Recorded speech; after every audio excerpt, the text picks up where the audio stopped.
Okay, hello, everyone. This is Dr. Garrett Smith, also known as the nutrition detective around these here YouTube parts, and we have a postponed, a little late live stream for you guys. So I know it's not the normal day, it's Friday now, but I was up in Idaho visiting Kelsey, and that morning, that Tuesday morning, I was trying to get everything working and set up, and it just seemed like issue after issue after issue kept popping up, and I just eventually, I like to read the signs that I'm given, so I just went, maybe it's not supposed to happen today. And oh wait, Joe thinks it might be the wrong mic. It should be the right mic, Joe. Yeah, that's what's coming through. So okay, mic's all plugged in. Yeah, okay, good. Well, whatever we did, we fixed it. Okay. So yeah, there's been like Joe and I were trying to go into the studio this morning on our streaming software, and we had issues there too. So I don't know if it's just the whole internet or if it's just our stuff or what. But anyway, we're here.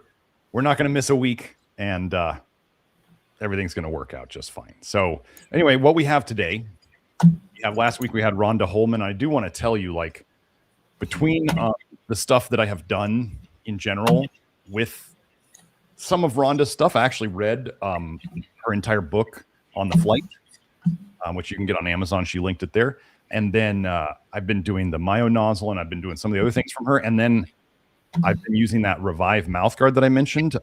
Just so you know, if you want to get one, this is not an affiliate code, but if you go to getrevive.com and use the code 50%, the percentage sign OFF, all capitals. So 50 percentage sign, capital O, capital F, you get 50% off of them, and you can try them.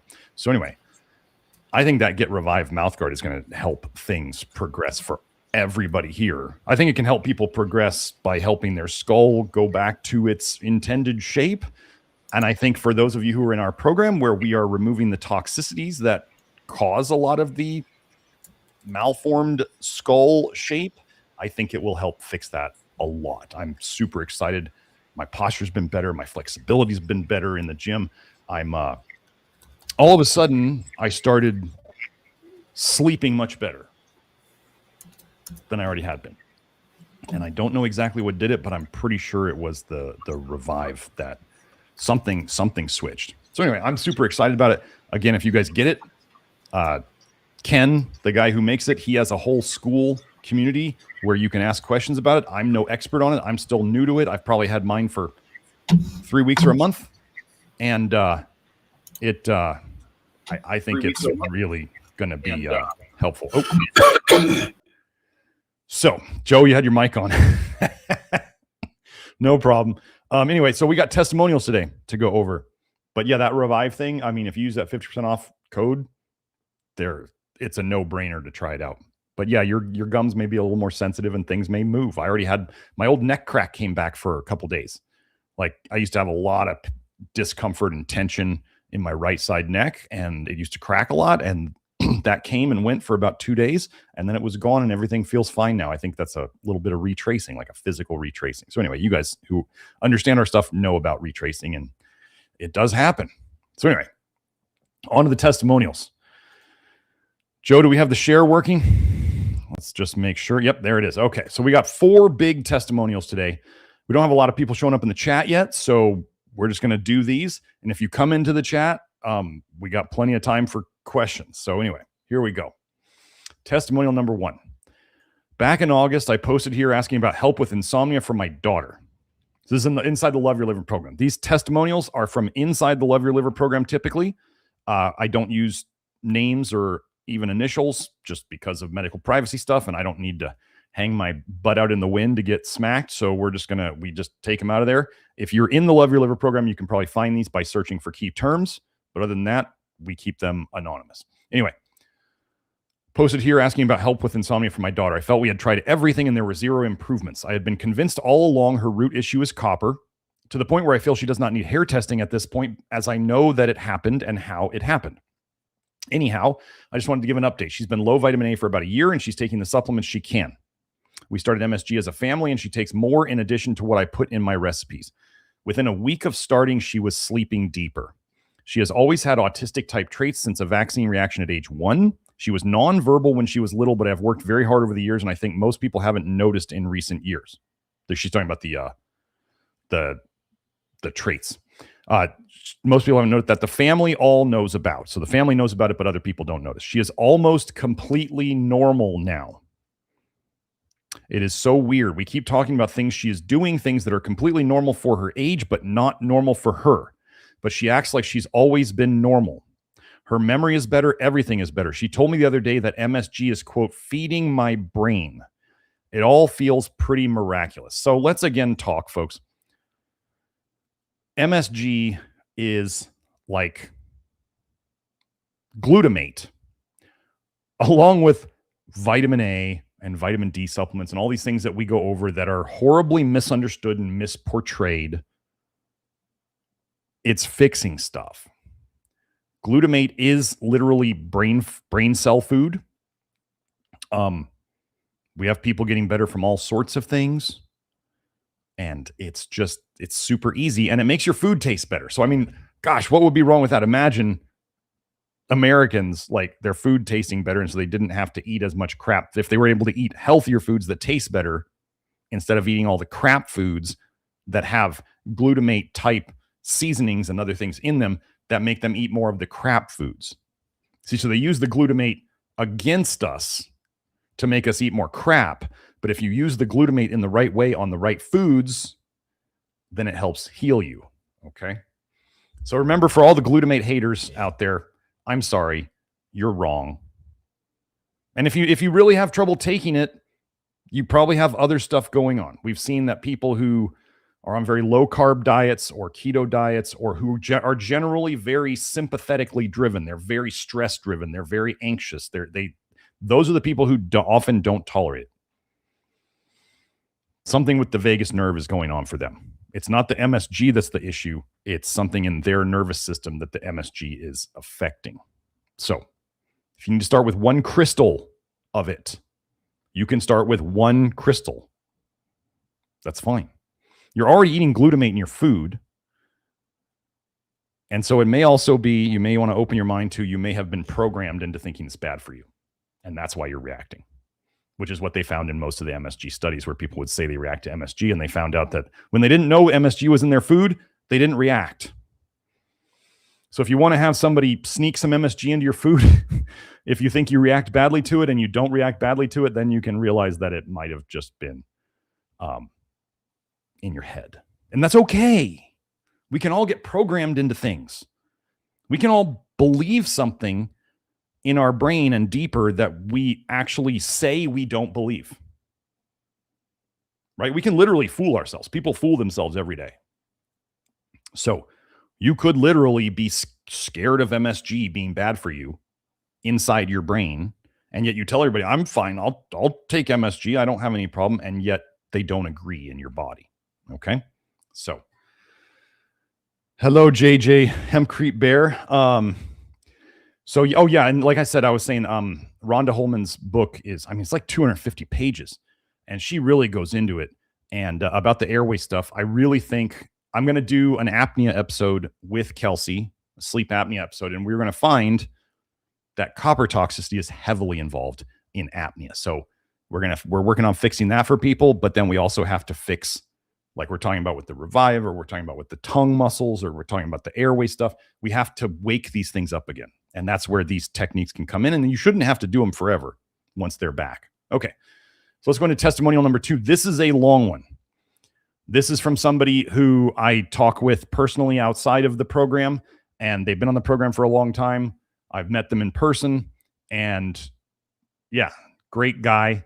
And he wants to go over his wife's testimonial. So here we go.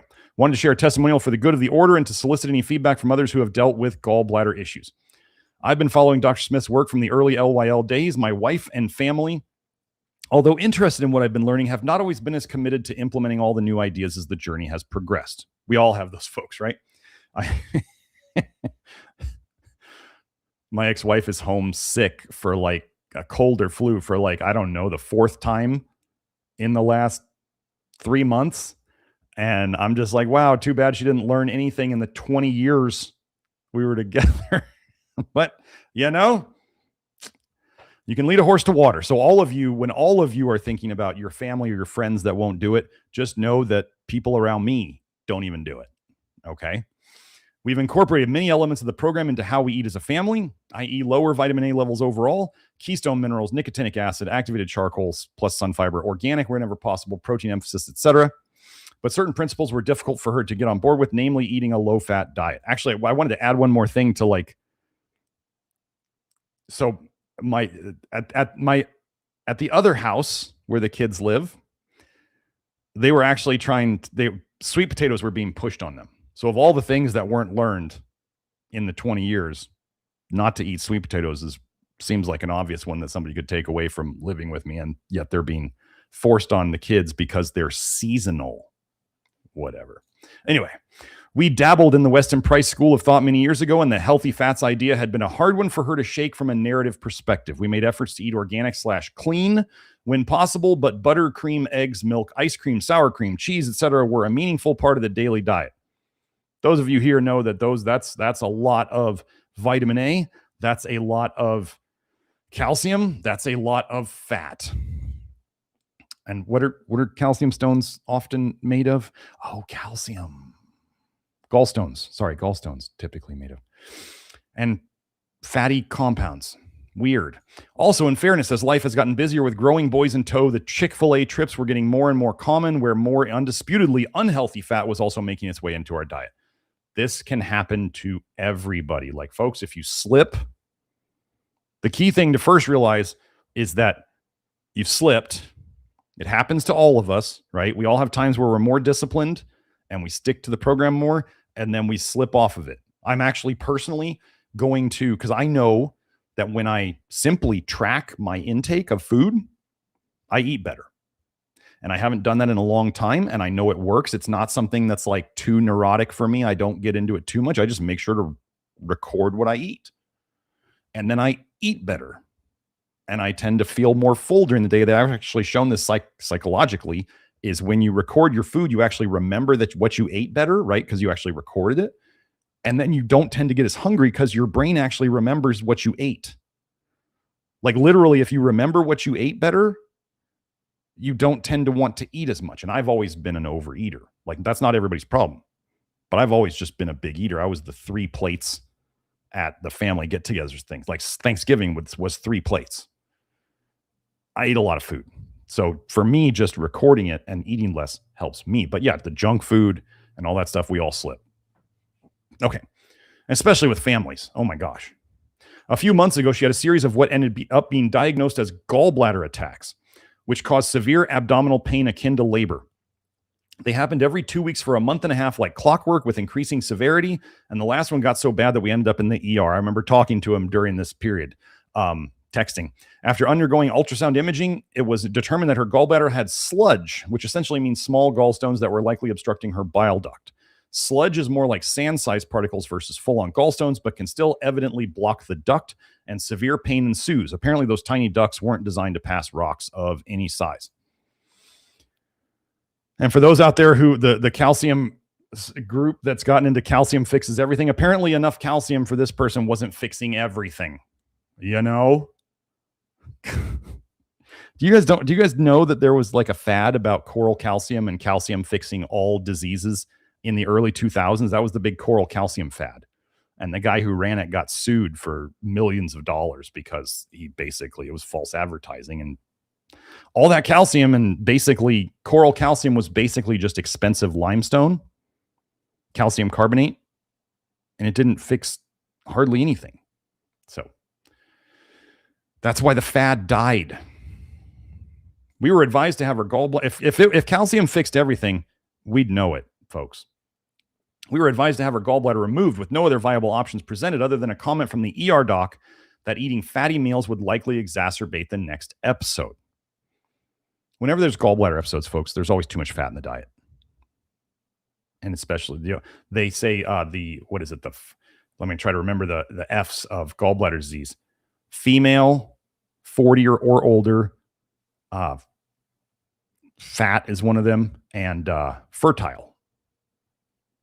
And there's one more F. I'm not remembering it off the top, but those are the things that point towards. And I would say a high-fat diet would also be included in there, but that they don't include that because modern medicine doesn't believe your diet causes anything, because then they'd have to actually tell people to fix their diet. Anyway, my mother and grandmother both had their gallbladders out earlier in life and have struggled with autoimmune conditions ever since. So we are very sensitive to the value that this little organ provides. So we have underscored with knowledge from the toxic bile paradigm that Dr. Smith has been teaching, gallbladder removal was not something that we were interested in pursuing if there was any other recourse. Okay. So when we talk about genetics here, like the thing you want to know about genetics, I don't care about all the little gene testing that you can do. You guys know that. But if you know that like your grandmother and your mother both had their gallbladders out and had autoimmune conditions. This is the crazy thing. People are like, but my grandma and my great grandma ate this way. And they think that maybe they seemed healthier for a long time in their lives, but then they got sick as they got older. And then you see, so let's see, the grandma gets sick at an age, let's say 80. And then you see the mom gets sick at 60. And then you see the daughter get sick at 40. Do you understand that grandma's diet was part of the cause of this whole thing? It's not that eating like grandma is going to save you. It's that what your grandma and great grandma and what they did before could precisely be the cause of why you're sick today, because the toxicity is handed down.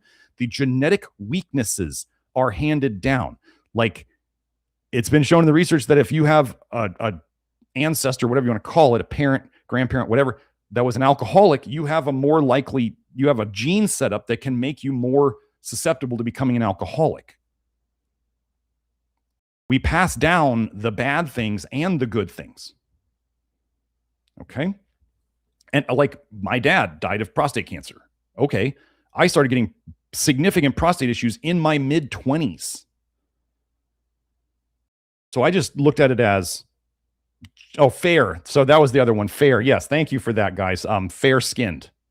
So Caucasian folks, lighter skinned folks. But anyway, when I was getting prostate issues in my mid-20s, I went, oh no, I have a genetic, think of it as a genetic weak spot. Okay. So if you know your family has something like this, that you have a genetic weak spot in that area, you better respect it and then maybe think, what did they do wrong? Okay. What did they do wrong and what can I do different, right? The definition of insanity. If you do what your great grandpa did and what your grandpa did and what your dad did, and they all had the same problems. Like I know there's a lot of Alzheimer's on my mom's side of the family. Okay. Actually, no, I'm sorry. It's Parkinson's. It's Parkinson's on my mom's side of the family. There's a lot of Parkinson's on my mom's side of the family. So I better watch out for the things that would tend to lead to that. Because not only is the toxicity being handed down, but there may be a genetic weak spot. Okay. So that's that. Okay. So let's go. The gallbladder attacks were painful enough for my wife to buy into LYL. I consider it a divine blessing that Dr. Smith and his work have been percolating in our family for a few years already, so that when, quote, game time hit, as in when the stuff hits the fan, we were prepared with a plan of action. She immediately dropped her fat intake dramatically. I think the fact that the medical establishment echoed this idea helped. Also, the pain was excruciating and a constant reminder that if she didn't change something, she would likely end up back in the ER, possibly without the option of declining the surgery if things got too bad, right? If you want to change something, you have to change something. Or you can say the definition of insanity is doing the same thing over and over and expecting a different result. That's one way of looking at it. That's kind of like the negative way of looking at it. Or you can look at if you want to change something, you have to change something. Okay. She also began taking Chancapiedra at Dr. Smith's recommendation, a remedy that has been claimed to help dissolve kidney and gallstones. We also found a homeopathic remedy called Nux vomica that some online testimonials had claimed was helpful. So what were we doing for this? This is a significant situation, right? We talked about Chancapiedra. We talked about the Nux vomica. They found it. I'm never against basic homeopathy, folks. I'm never against it. The challenge is when people think that homeopathy fixes everything. It does not fix everything. I mean, it's given based on symptoms. So then what is it fixing? If you give something based only on symptoms, you're kind of treating symptoms, aren't you? Now that's not terrible, but just I think the homeopathy nuts think that homeopathy fixes everything. And it simply doesn't. Or if it, let's say it relieved some of the symptoms of the gallbladder here, is it fixing the root cause? Would anybody argue that it's fixing the root cause? I don't think it's fixing the root cause. So I was just talking about homeopathic detox therapy in my office hours the other day. And I have people who will, they know a lot of homeopathy. They have tons of remedies around and they will dose themselves with homeopathics all the time to help with their various symptoms. And they'll say, this helped this, and this helped this, and this helped this. And I kind of go, but there was the people in my naturopathic medical school, the homeopathic geeks who would go and literally eat Burger King for lunch and then come back to the clinic not feeling good and then try to give themselves homeopathics to fix the symptoms they gave themselves because they ate dog crap food. Like that's not intelligent. That doesn't make any sense. The root cause is you ate literal fast food garbage. Homeopathy doesn't make all that go away. It might make you feel better, but you could take Pepto-Bismol to feel better. That doesn't mean it fixes anything. So I'm never against homeopathy. I'm always going after more of the root cause. Okay. She started exercising regularly on a stationary bike. Remember the movement that we talked with Greg Mushin about. Okay. Movement is medicine. Stationary bike, that's fine. I don't care if it's a recumbent bike. Like, move your body somehow. Whatever you can do, okay? For the first time in many years, and generally started eating less food while increasing her compliance to the daily regimen of keystone minerals, nicotinic acid, that's flushed niacin, activated charcoal, plus sun fiber, and topical magnesium. The sun fiber, since it's here, okay. Keystone minerals, the regular keystone minerals will be back very soon. Don't email Julie. Should be shipping to us, like, hopefully today from California. Don't email Julie. We'll let everybody know when it's back. And the sun fiber has finally gotten all together, and we should be ordering the pouches today. The company's been waiting to put it into the pouches, so that should be soon too. We have everything else and the magnesium lotion ships to us today. I know we're out of some things, and I'm sorry about that. It's a good problem to have, right? You guys love our products. You buy a lot of them, and we did that sale, and it just wiped us out of things that we weren't quite expecting it to be that popular. So anyway, thank you for all of that, and we're getting the products back. And then we're reformulating the reformulated keystone minerals with niacin will be back soon. And then we're doing our best to get lactoferrin in before we run out of that, because that's a race to the finish. So those are the things that we're working on right now, and they're all in process.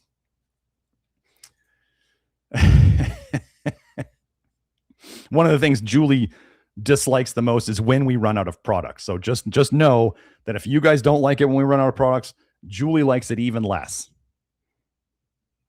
And I know about that from I hear about it. Anyway, the results were immediate.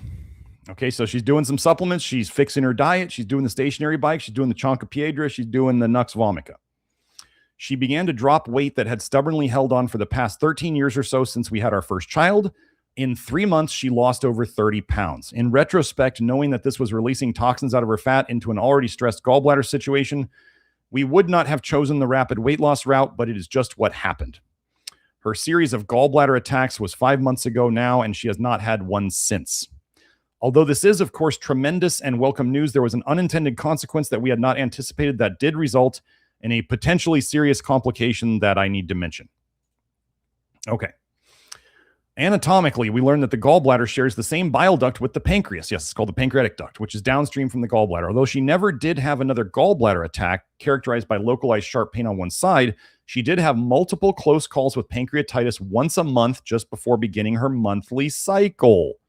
Also very intense pain, but radiating more broadly through the abdomen and confirmed through lab tests. Remember, ladies, your cycle is detox. The reason you feel bad because of your cycle is because you start making all these hormones that your liver cannot process fast enough. And you're likely vitamin A toxic and copper toxic and all this stuff. And so all this goes into your system and you're dumping toxic bile. You ladies, when you do your lab tests close to your period, it will look worse.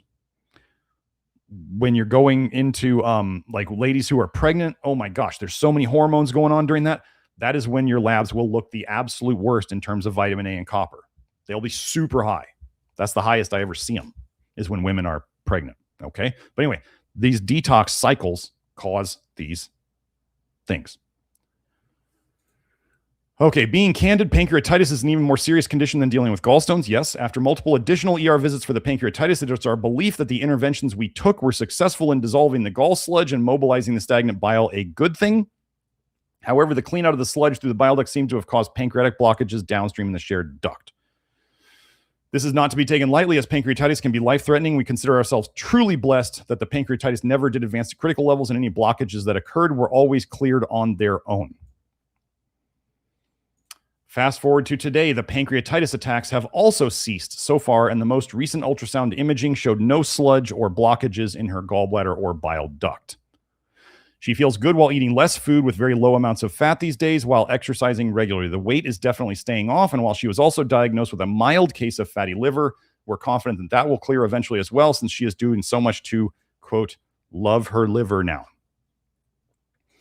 While this has been an incredibly positive outcome so far, I wanted to share some details of our story to underscore Dr. Smith's warnings that detoxing on this program is no joke and needs to be done carefully and thoughtfully. My wife was covered in a lot of prayer throughout the last few months, and we believe that the Lord was protecting her as we walked through the unintended consequence of the bouts with pancreatitis. On one occasion, her last with pancreatitis, we prayed for her before heading back to the ER, and she felt an unusual warmth in her abdomen, followed by something shifting and an immediate relief of symptoms. All other attacks took hours for the pain to abate or go away. We give all praise to Jesus as our great physician, and a big thanks to Dr. Smith for faithfully sharing with the world all that he's continuing to learn. Also, although she may never read this, super proud of my wife for being able to change her mind about what had been a sacred cow for her and make the needed changes in time. You the man, Dr. G. Well, thank you very much. I won't say your name, but this is, you know, I was talking to him throughout this process, and I never said, I want you guys to understand, you guys know, I'm never going to tell you, like, if somebody was really scared and they were like, I'm going to go get the surgery, I'm not going to tell you. That's not what I do. I don't tell people, don't do it. Don't do it. You shouldn't do it. Like, if you choose to do it, if you feel the need to do it, I might even get to the point of saying, yeah, we should probably do this. Like, we have, you know, conventional medicine has its time and place. However, chronic disease is not usually one of them. They do acute disease. We do chronic. And I was talking to this gentleman about his wife through this whole thing. And we just kind of said, I kept telling him, like, if things stay where they are now, I suggest we just keep riding it. Like, if they get substantially worse, you know, you can get in touch with me, or if you decide to go through with it, go through with it. But I said, like, if she can manage and we can get her through this is like I told the lady with cirrhosis, where, you know, I'd never dealt with it before. And she said, but as soon as I come off the UDCA, my liver enzymes are going to go through the roof and my doctor's going to freak out and he's going to tell me, you got to get back on this. And I said, I think if we want to fix this, we're going to have to go through that. So you decide. If you freak out because of the liver enzymes and you want to get back on it, you can always get back on it. And she said, okay, I have faith. I'm going to do this with you, Dr. G, and we're going to go through it. And she did the cowboy diet for a long time. And we worked through things like where she was saying, I'm eating ice cream every night. I can't stop myself from eating ice cream every night. And I said, I don't think you're eating enough. Folks, if you're generally craving like super high calorie foods at the end of the day, you're not eating enough. It's very simple. Your body's saying, I need calories that you're not giving me. It doesn't mean you have to eat crap food. If you eat more through the day, you won't have that most likely. But we fixed that for her. And then she did the diet. And then now she completely lab checked and her blood labs were back normal. And her ultrasounds and all that stuff said she didn't have cirrhosis anymore. So in this case, I'll be honest, not everybody has text access to me because then I'd never be able to put my phone down. However, and I know that this can be a very scary thing to navigate, but this person did have access to me, and we were dealing with a person who just came on to the program, not somebody who'd been doing it a long time. And I just helped to guide them. This person came to me concerned a long time ago about his wife eating so much fat and thinking that all this dairy was good for them, especially for you folks who, let's say, you're kind of on a farm of sorts, or a literal farm or like a farm of sorts. And, you have chickens. And so you feel like you have to eat the eggs, or you have dairy cows. And so you feel like you got to eat the dairy, or people who have like iron overload problems, but they feel like they got to eat the beef. This kind of goes along with your physiology doesn't care what your philosophy is. So just because you have a farm doesn't mean that what you grow on that farm is good for you. I wish it were different. It's not. So that's that. Testimonial number 3. We're going over a Crohn's testimony. There, we'll fix that. Now, anyway, updated Crohn's testimony. This may be a little long. It is a little long, but I mean, it's long literally.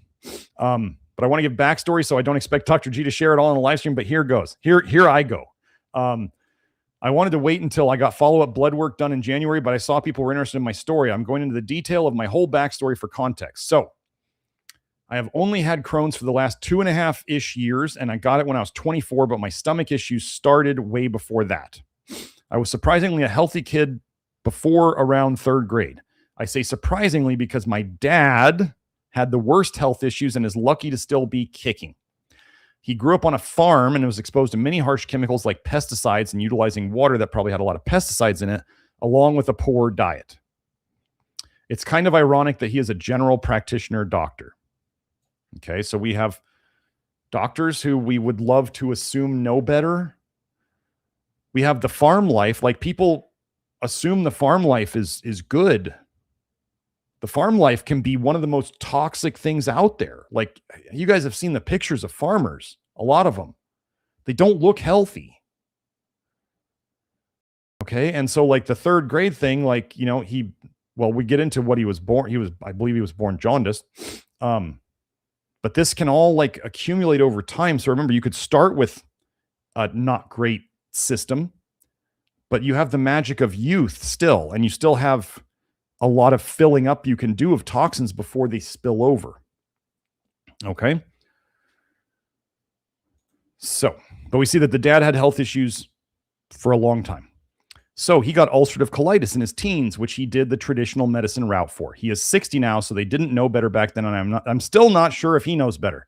I don't remember the exact time frame, but he had colon cancer when I was young and ended up getting most of his colon removed. Around a few years later, he had to get a liver transplant. Remember, other body parts give out before the liver. If your liver breaks completely, you're dead. So the liver is the thing that can like slowly just wither away until finally it craps out. And then you need a liver transplant. But the gut will give out first. Like, I mean, where does the bile go? It goes into your gut. So we see ulcerative colitis, and then we see colon cancer where the toxins accumulate. The body's trying to soak it all up into some tissue. Okay. And then what do? They cut out the colon because they just got to cut out what's been exposed to all this toxicity. And then finally the liver gave out because the cause of it wasn't addressed. So this is textbook's understanding of Dr. G's toxic bile paradigm. You're absolutely right. He got the autoimmune disease, utilized medicines to essentially put a Band-Aid on the problem, which then caused his body to get more toxic and be forced to make cancer cells, which then made him do chemo and other toxins and removing his colon. So he became even more toxic until eventually his liver was failing. Any serious issues since then other than I imagine? Well, okay, that I don't know what happened in the copy paste here, but anyway, Any serious issues since then, other than I imagine? Anyway, who knows? We'll just start right here. Who knows if it was failing or not? My mom said he wasn't doing too bad when they told him he needed a transplant. That's interesting. But I assume it was decently bad. He got the transplant about 13 years ago, and somehow he has not had a stomach pain here and there and has to take some medications. They gave him a new liver, and now his stomach, his digestive issues are gone. Right? Toxic bile paradigm, folks. It's kind of cool. When you understand it, it's kind of cool. It's hard to see people go through, but when you understand it, it all starts to make sense. This is why I am surprised I was healthy as a little kid. I know my mom was very thin and had some food allergies growing up, so she wasn't the healthiest either. I know my oldest brother was born jaundiced, so my family definitely did not have a clean slate. Anyway, my health issues began with what seemed like out of the blue after 3rd grade. I'm going to guess something happened. This person may not know about it, but I'm going to guess that something happened. Whether it was mental, emotional, we went over those things, those like childhood traumas that can cause liver problems as they get older. It could have been exposure to something that he never knew about. It could have just been accumulating toxicity. But like maybe his dad started using pesticides around the house and you were playing out in the grass and you never knew your dad was using pesticides, and then you're playing in the grass and then you get sick. It's stuff like that. So it could be mold in the house that started. I would just have diarrhea all the time, and I probably missed 30% of the rest of elementary school. I would just stay home with stomach issues and fear that I was going to poop my pants basically the rest of my childhood. My dad and other doctors tried to tell me most of it was stress-related and had me take Imodium, an anti-diarrheal. My childhood consisted of me going to normal activities like school or sports with Imodium in my pocket, praying to not crap my pants, and this caused bad anxiety, especially with doctors and my dad gaslighting me, which is wild considering his health issues. It's kind of like the parents who smoke and then they tell their kids not to smoke. It's kind of, I eventually realized that it all started after a traumatizing random wellness doctor visit. There it is. There it is. I knew there was something there. So don't discount. Okay, folks, you cannot live as a victim of your traumas for the rest of your life. You can, you absolutely can. But what I have found for myself is when I can name the problem, when I look at this is the way I do it. I don't know everybody. I know people aren't all like me, but when I name the problem, then I can start finding solutions in the way that I do. Or if I learned that, like, you want to know one of the things that I'll just admit it here. I had some, we all have baggage, we all have issues, right? But I realized that my issues, why they were so hard for me to deal with, I have dealt with them, and I've gotten way better. They were affecting my relationship with Kelsey a lot, and she helped me to kind of see these things. But I realized, like, think about this. You can have good attention as a kid. And when kids don't get good attention, you know what they do? They shoot for bad attention. Okay, right? They just want attention, whether it's good or bad. And both of those, especially the bad attention, can cause its trauma, right? The way my parents were, they weren't very emotionally available, okay? So what happened, and I wasn't the type to try to get bad attention. I had a thing about not being a bad boy. So if you don't get good attention, and yet I was the type of kid who didn't try to get bad attention, then I didn't get much emotional connection. I didn't get that attention. Which do you think is the hardest to fix? Like I'd talk to people, I don't want to call them counselors, therapists, whatever, whoever I was working with. And they'd try to find these traumas and we couldn't find them. I was like, my life was pretty boring, like uneventful. So then you can't find things to work on. And it was just, whatever it wasn't there. You see what I'm saying? So that's like the hardest thing to fix. It would be like, Kelsey was telling me about like the orphanages, the Russian orphanages or whatever, where the kids got like they got no emotional connection. They got barely any touches. They barely got touched. They were just laying in cribs all day and getting fed and being by themselves. And that was like the most damaging thing they could have done, even worse than bad attention or like abuse even.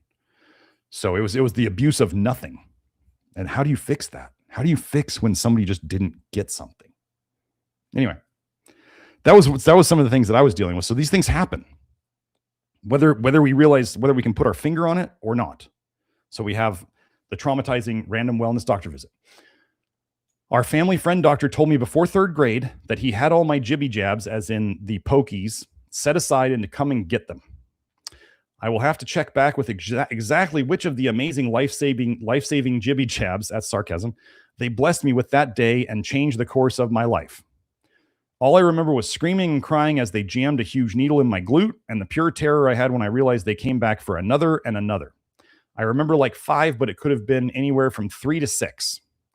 And we know some of them have multiple ingredients in them, active ingredients, if you will, the V name.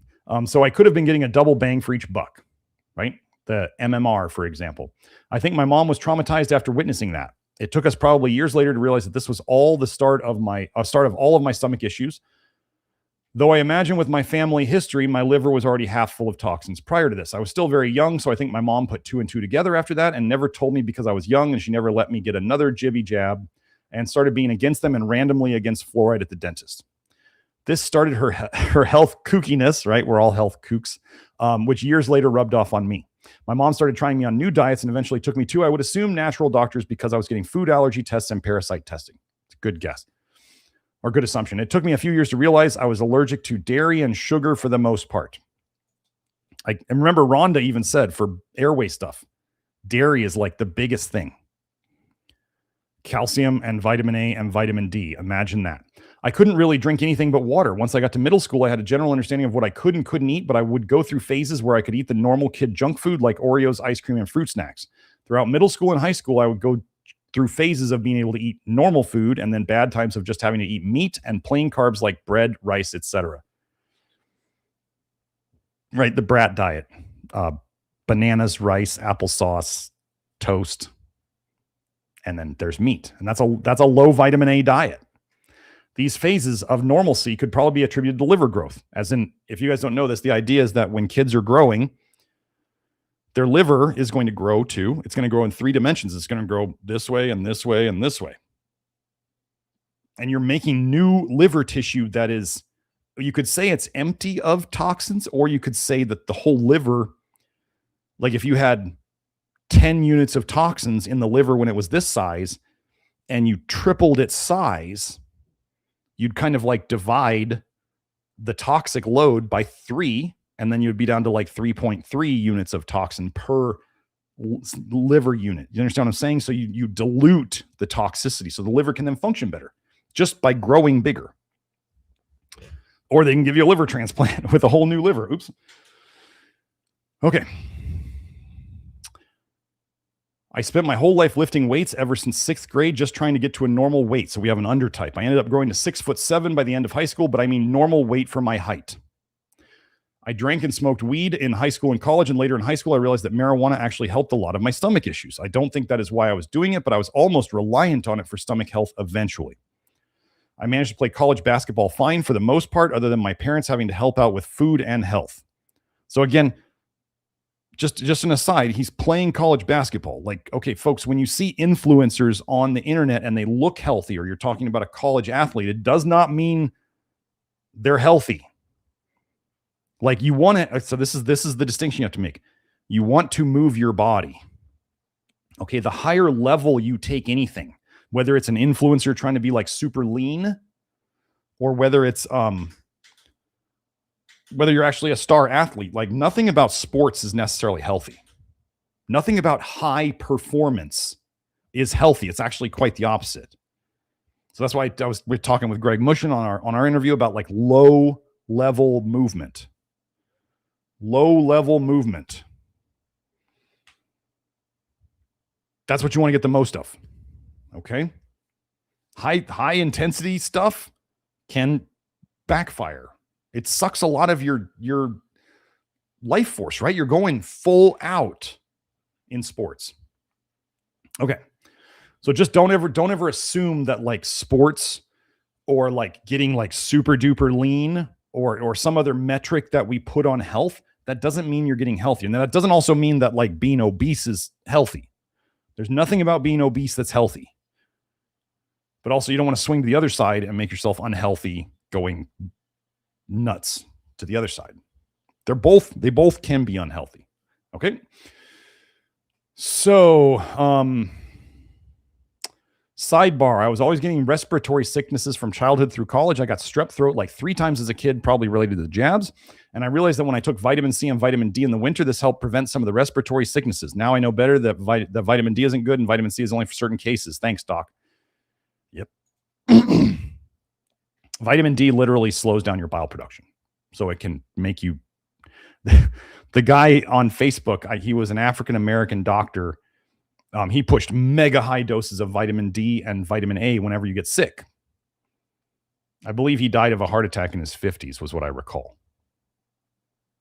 Vitamin A and vitamin D they shut down your bile production.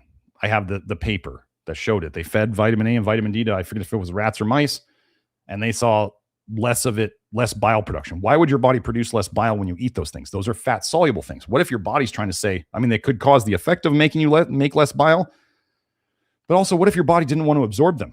How do you absorb fat soluble things? Bile. What if your body said, we don't want to absorb that, so you make less? Wouldn't it be weird if high-fat diets over time tend to lead to gallbladder sludge and gallbladder stones because the body's saying, don't release it, right? It's trying to protect you, but in the process of protecting you, it holds back, and then you get stagnation and sludge. Does that make sense? Okay. A year or two after college, having normal life and living a normal life, I became even more anxious. I wasn't able to cope with every single conspiracy theory being true, along with my weed consumption causing me to have some panic attacks. I remember one evening I took a small edible and had a rough time. The next day I noticed some stomach twitching high up that I initially thought was some weird heart palpitations, and maybe it was. A week later, I was in a business meeting and I felt the craziest extended spasm in my lower chest, and I thought I was having some serious heart issue. We ended up going to doctors for all random issues like heart issues and doing EKGs, etc. They even prescribed me an SSRI antidepressant, I think, and I only ended up ever taking one because I knew that stuff doesn't help anything.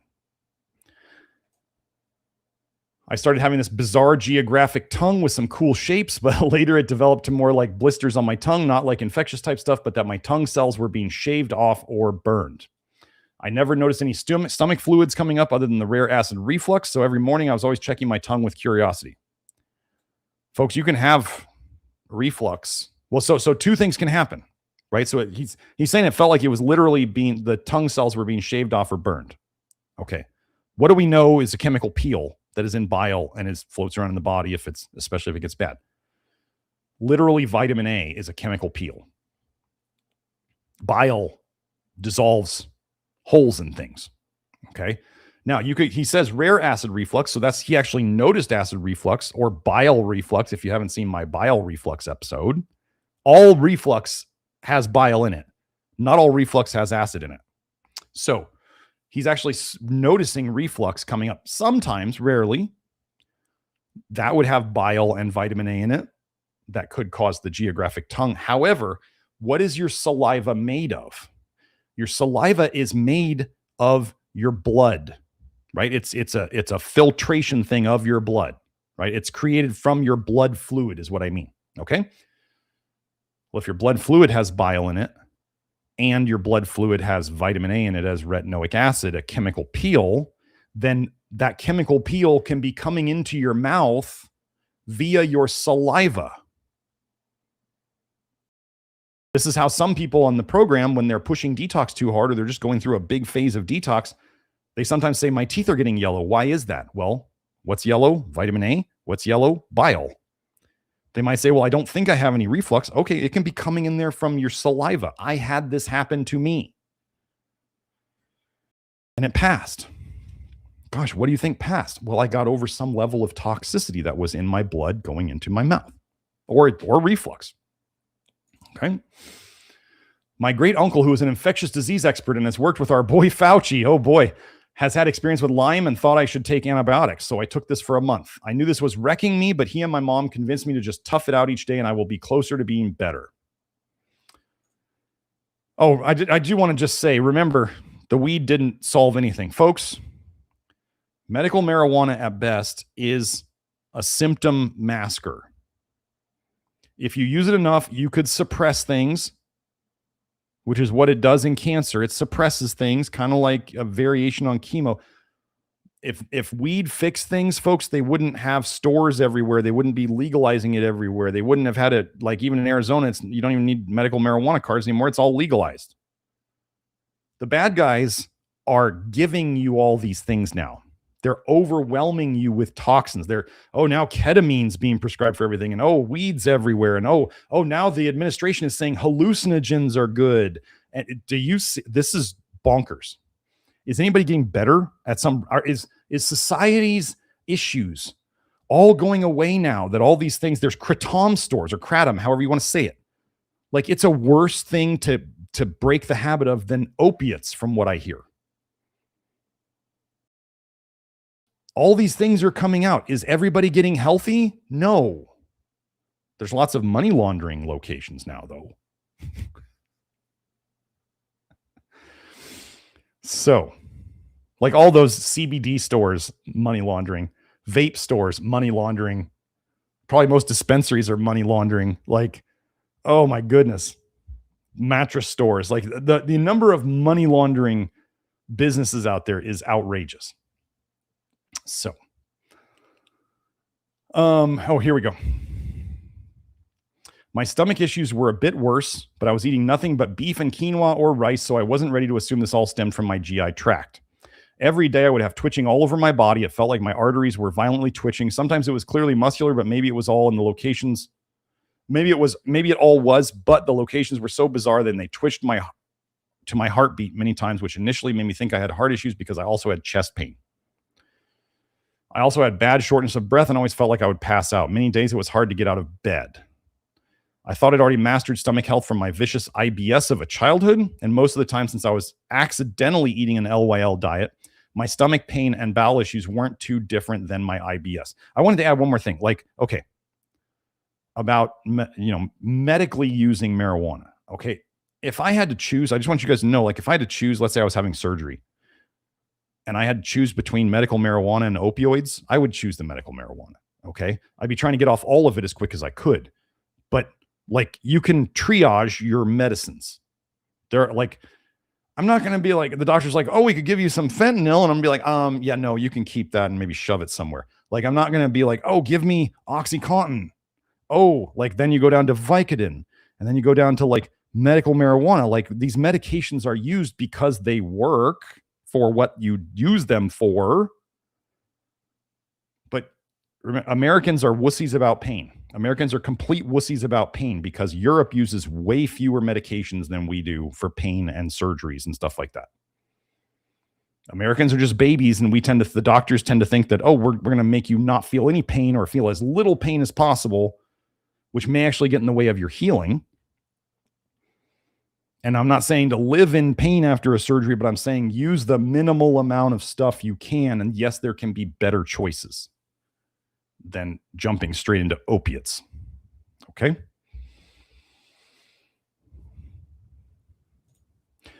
Heterodoxagnostic was saying, why do I say they're money laundering? Is there a crime that they did? No. So the money laundering is just taking, criminal money and turning it into normal money.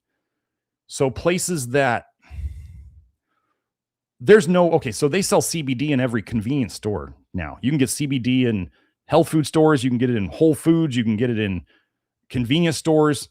So if you see a CBD store, there is no way that there is enough people going there to buy a little tincture of CBD. That's their whole business, that they're staying in business because of that. So what they do is they just receive extra money and they claim that they sold a certain number of bottles of CBD, and then the money can enter the system legally. So we don't know what crime the money laundering shop does. That doesn't really matter. The idea is to get the money into the system. So like when you go to a mattress store and you don't see anybody ever in there, and it's like this giant store, you can't imagine what the air conditioning bill is and what the rent is for the land, or the mortgage on the thing or whatever. So yeah, When you see these businesses like a kratom shop, there's no way that there's enough people going into a kratom shop to buy enough kratom to keep a business going. There's no way. When you see a restaurant that never has any people in it, but yet they've been open for 20 years.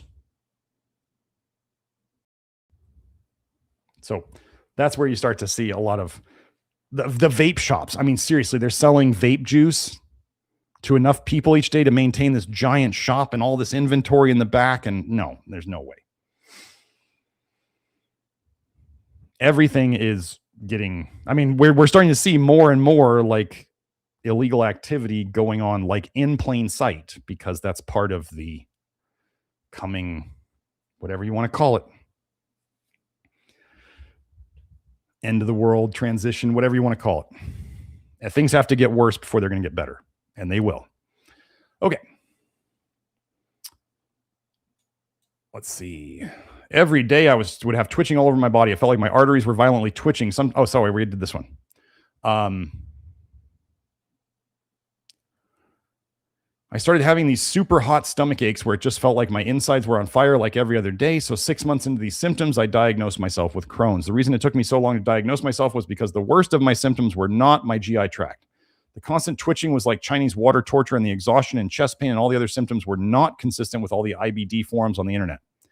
I then went to the doctor for a colonoscopy to confirm what I suspected, and I had the usual Crohn's damage in my small intestine. Well, good diagnosis then. They told me the only option was the weekly or monthly IV treatments that reminded me of chemotherapy. Maybe if it was just some pills like they give to UC patients, I would have tried it, but I knew I didn't want to destroy my body and risk giving myself cancer like my dad. Just so you guys know, the ABs, whenever you see the medications out there that end in AB, those are antibodies. Those are monoclonal antibodies. All those ABs out there, infliximab and metablicamab and all those things, okay? MAB, they end in MAB, monoclonal antibodies. Remember during the COOF scare, the MABs will save your life, right? Antibodies are antitoxin molecules. They bind to toxins. They're binding proteins. So they're giving these MABs to bind to certain toxins. However, antidotes often have their own side effects. So these MABs, you've seen the commercials where they list off all the side effects. Gosh, I guess monoclonal antibodies do have side effects, although they tried to say during COOF that they had no problems whatsoever with them. The thing I always wanted to know was, what were the monoclonal antibodies during the COOF binding to? That's what they never told us. What do they bind to? What are they binding to?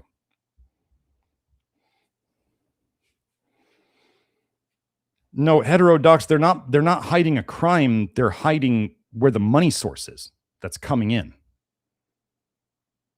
Money laundering is a crime, but I'm not going to say I know where the money's coming. Who knows? It could be coming from out of the country. It could be coming from the government. It could be coming from mafia. It could be coming from all these places. Where it comes from, that's not the source of the crime. Is not what I'm looking for. Okay. My stomach symptoms and twitching were really bad at this point. I immediately started on a 99% carnivore diet. Nothing but beef and a small serving of quinoa every other day to prevent the insane diarrhea that pure carnivore sometimes causes. Why would pure carnivore cause insane diarrhea? Too much fat.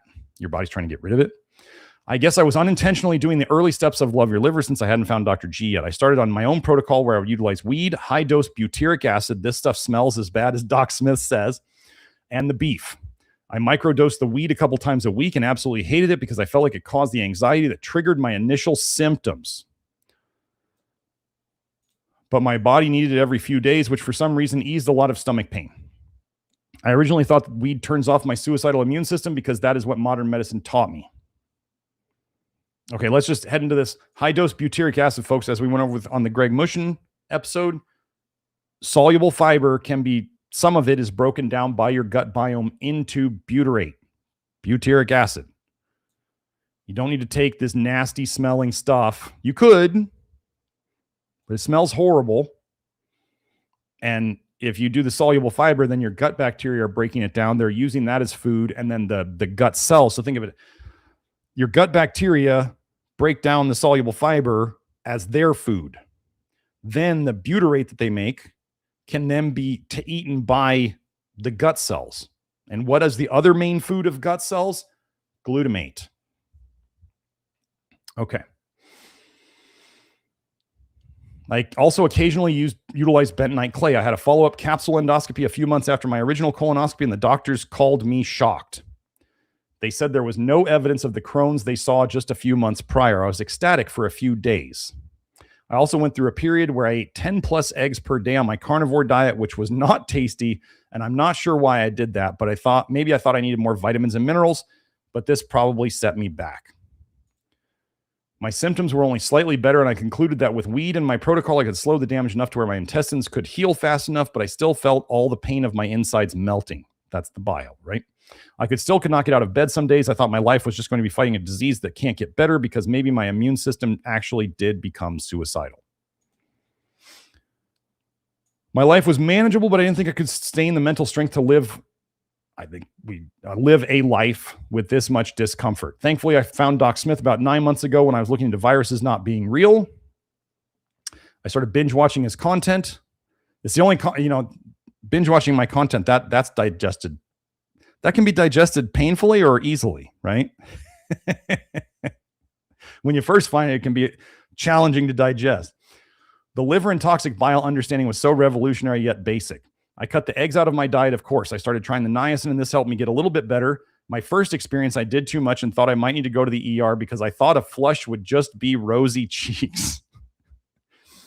Folks, there's a reason we call it flush niacin, right? I mean, this person knows the experience.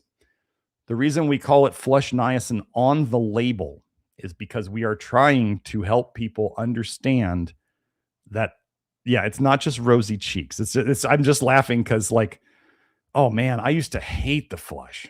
Like when I was in college, I swore I couldn't understand why people took flush niacin. I was like, I'm never taking this crap again. I took it a couple times and I'd sit in a chair and I got hot and my neck itched and my elbows itched. And I was like, this sucks. And I'm hearing about people saying they enjoy the flush. I was like, this feels terrible. And then now that I know what it's about, like, okay, as an example, sometimes when I go up to visit Kelsey, I start forgetting to take my niacin. And then, so you forget for a couple of days. And those of you who know you take flush niacin, well, if you start skipping days or you skip a week, and then all of a sudden you take it again, the flush comes right back, like strongly. I'm going, oh, okay, I don't really like this, but I know I need it. And then by like 2 or 3 days of taking it, for me now, the flush is gone. So I know, okay, it's cleaned out whatever it's cleaning out. But yeah, the flush is real. I'm trying to get my son to take flush niacin because he really doesn't like it. He's getting tougher though. He's lifting with me like 4 or 5 days a week, and he is definitely getting tougher. So I was able to get off the weed by utilizing niacin for a few weeks. The problem is that I could only manage to do it a couple days per week because it exacerbated my stomach issues because it just dumps more bile on the issue, especially if you don't use charcoal. Yes. Flush niacin is one of the most potent it's detoxing you. Okay, so here's the thing, folks. When you are sick and toxic, some people, like this gentleman, men especially, men make more bile than women. So men tend to get diarrhea more than women because diarrhea is a lot of bile in your guts, irritating your guts. And then you get to things like Crohn's and colon cancer. Okay. So flush niacin when you're really toxic and sick, you're going to have one of two things. Generally, your bile production overall slows down. Generally.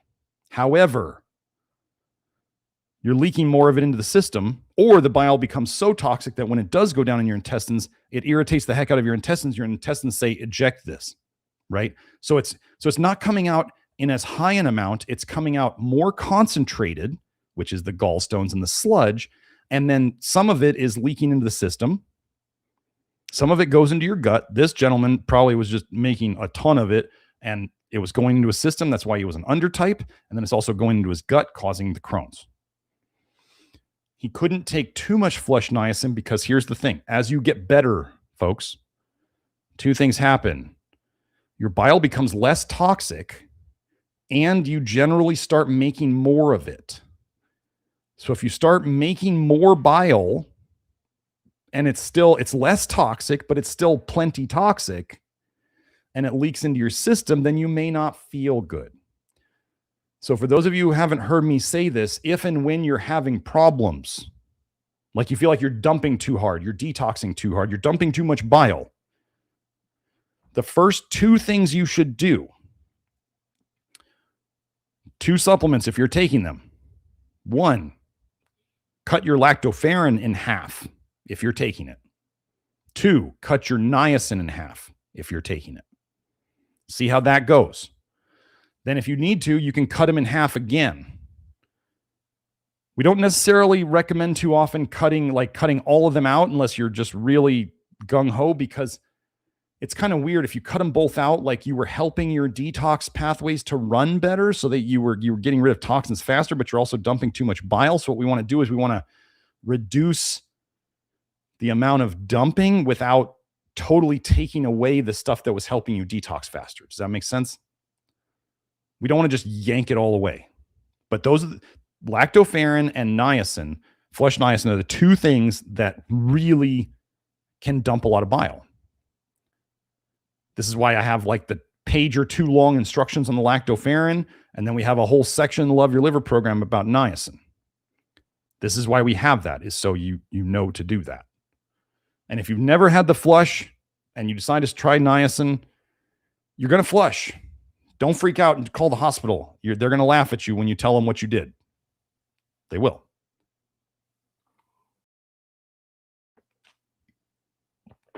Okay.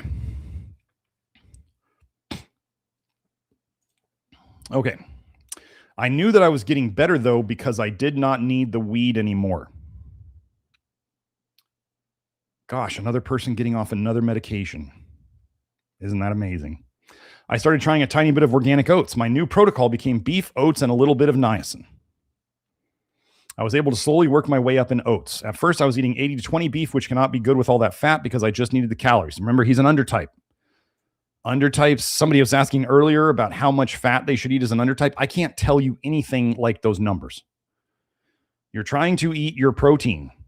You're trying to eat your soluble fiber as you tolerate it. So if you can't do much soluble fiber, then you're looking into things like lower fiber sources of carbs, like things like bananas maybe, or white rice. And you're preparing, you make sure to watch my rice and arsenic video so you prepare it right. So you might do lower fiber stuff. So you're getting enough you're getting enough protein for repair, you're getting enough carbs for energy, and then the amount of fat that you need to or choose to add, you're trying to find the minimal amount of fats or oils that you can add that gives you the most benefit. And if you're an undertype and you're not doing MSG yet, we're having really, really good results with undertypes taking MSG. So you should get on the MSG train. I get on the MSG train before you're adding a bunch of fat. We had a testimonial, I don't know how many episodes ago, about a gentleman who was always an undertype who is doing better with MSG now and like a more normal amount of calories than he ever did when he was trying to shove 4,000 or 5,000 calories down his face. And bacon. He had to use bacon before. He doesn't have to use bacon anymore to keep weight on. Okay? So the biggest thing for undertypes would first be MSG. That will help your weight. And then just figure out figure out your protein and your carbs, and then add some fat as you need to. Okay? So I spent my whole life trying not to be underweight, so I was constantly trying to maintain weight. As a weightlifter, I've always used the sauna a couple times per week, so I've always had that detox route. I rarely cheated from my diet. I would do nothing but beef and oats for at least 6 months. We should call that like the Highlander diet. I think we've got the cowboy diet, right? Which is beef and beans, or red meat and beans. I'm just going to simplify it to red meat and beans. So we have red meat and beans. We should have the Highlander diet, red meat and oats. And then we have the good old prison diet, which is red meat and beans and rice. So now we got three diets, and they're all, so you get along with beans, cowboy diet's great. You get along with oats, you got the Highlander diet. You get along with rice and beans and beef, then go for that one. Go for the prison diet. Okay, eventually I got around to trying charcoal, and this was huge for me. Just a month ago, I got annoyed that my bowels have still been running a lot, so I cut down my oatmeal intake and started incorporating organic sourdough bread and occasionally potatoes. I went from measuring out 4 cups of raw oats that I cook and eat in a day. This is excessive, down to about 2 or 3 cups. Lowering my soluble fiber intake and adding charcoal a couple of months prior have got me to what I would say feeling normal most days. My first blood test showed zinc in the normal range, but low, despite me eating 2.5 to 4 pounds of beef per day. So I bought the zinc dropper from Dr. Smith's shop. That's the liquid zinc picolinate. And oftentimes, I mean, the gut problem is likely why his zinc was still low. Oh, the other thing is, okay, so folks, I'm going to add this here. I'm not trying to make your life more difficult. However, large amounts of soluble fiber will get in the way of your zinc absorption. Okay? I'm going to say that again. Large amounts of soluble fiber will get in the way of your zinc absorption. So if you can do this, okay, you can either up your zinc intake to overpower it, or you could, when you're having your highest zinc meals or you're taking your zinc supplements, try to do it at a time when you're not taking in tons of soluble fiber. Some people are going to say, how do I do this? I don't know. I'm not going to troubleshoot your entire diet and life like you're an adult. Do things have to be perfect? No. Is good enough good? Is that better than not doing anything? Yes. So you're trying to figure out, if you're taking a zinc supplement during the day, you probably, if you're having trouble with this, take all your zinc supplement at once if you have to. Take it with a meal that has the least amount of soluble fiber in it. Like my first meal of the day, typically I'm having, I have a small meal first thing of the day, typically like a beef stick and a couple of bananas. That's low fiber. When should I take my zinc pill then? Probably with that, because I tend to have more fiber through the rest of the day. Okay. I'm not saying you can never eat red meat with oats or red meat with beans again. But I'm saying if this gentleman was doing 2.5 to 4 pounds of beef per day and 4 cups of raw oats in a day, and he was having them all together at the same time, and that may have been getting in the way of his zinc absorption, so he had to add some zinc in the form of a supplement. So I'm saying, don't freak out about optimal or perfect. I'm saying if you can, the more zinc you can, if you're taking your zinc, try to take it with a time that you're having less soluble fiber. And now I'm going to get tons of questions in the office hours about how do I do this? I don't know. You want to know how to get your zinc levels up? Don't take your high zinc meals or supplements with tons of soluble fiber. That's how you do it. Okay. So here is my version of Doc's Love Your Liver protocol. Well, I don't like the word protocol, but this is good enough. He understands he's doing his version, right? So we have the general approach, the framework. I don't call it a protocol, but I joke about it. I was actually on a podcast just this morning. I got back from Idaho. I got back home about 11:30 last night, and I already did another podcast this morning. So if I look a little tired, there's a reason. But I talked on that podcast about we don't use the word protocol very often because we want people to individualize it for themselves. I start out the day by not eating breakfast, and I typically work out fasted and sometimes sauna. I know fasting isn't ideal for nutrition, detox, and strength, but everything. But when detoxing with Crohn's, my body needs a longer period of rest between bile dumps, so I do a minor dose of intermittent fasting. Let me add on to this. I think humans, especially men, can do just fine with, if you want to call it skipping breakfast, I think it's okay. Am I recommending it for everybody? No. Am I saying that especially as you get better or if you feel better doing it, that's fine. Now, remember, most people who do intermittent fasting are like complete caffeine addicts. That's the one thing I've seen with intermittent fasting is they're all coffee addicts and they're all caffeine addicts. So doing it too much can be a problem. However, I think lots of people could do just fine with 2 good meals a day and a snack, which for a lot of people could look like intermittent fasting. Okay. Men do better going without food for longer periods than women do. So ladies, for whatever reason, your thyroid doesn't like going without food for too long, going without carbs for too long. Like keto and carnivore and that stuff can wreck a lot of women. And especially those things tend to get very high in fats. And that wrecks women even faster. So anyway, I'm not against intermittent fasting or just making your meals within a smaller window. But like I said, I think 2 meals and a snack is probably, for those who want to do it, the best like middle of the road thing.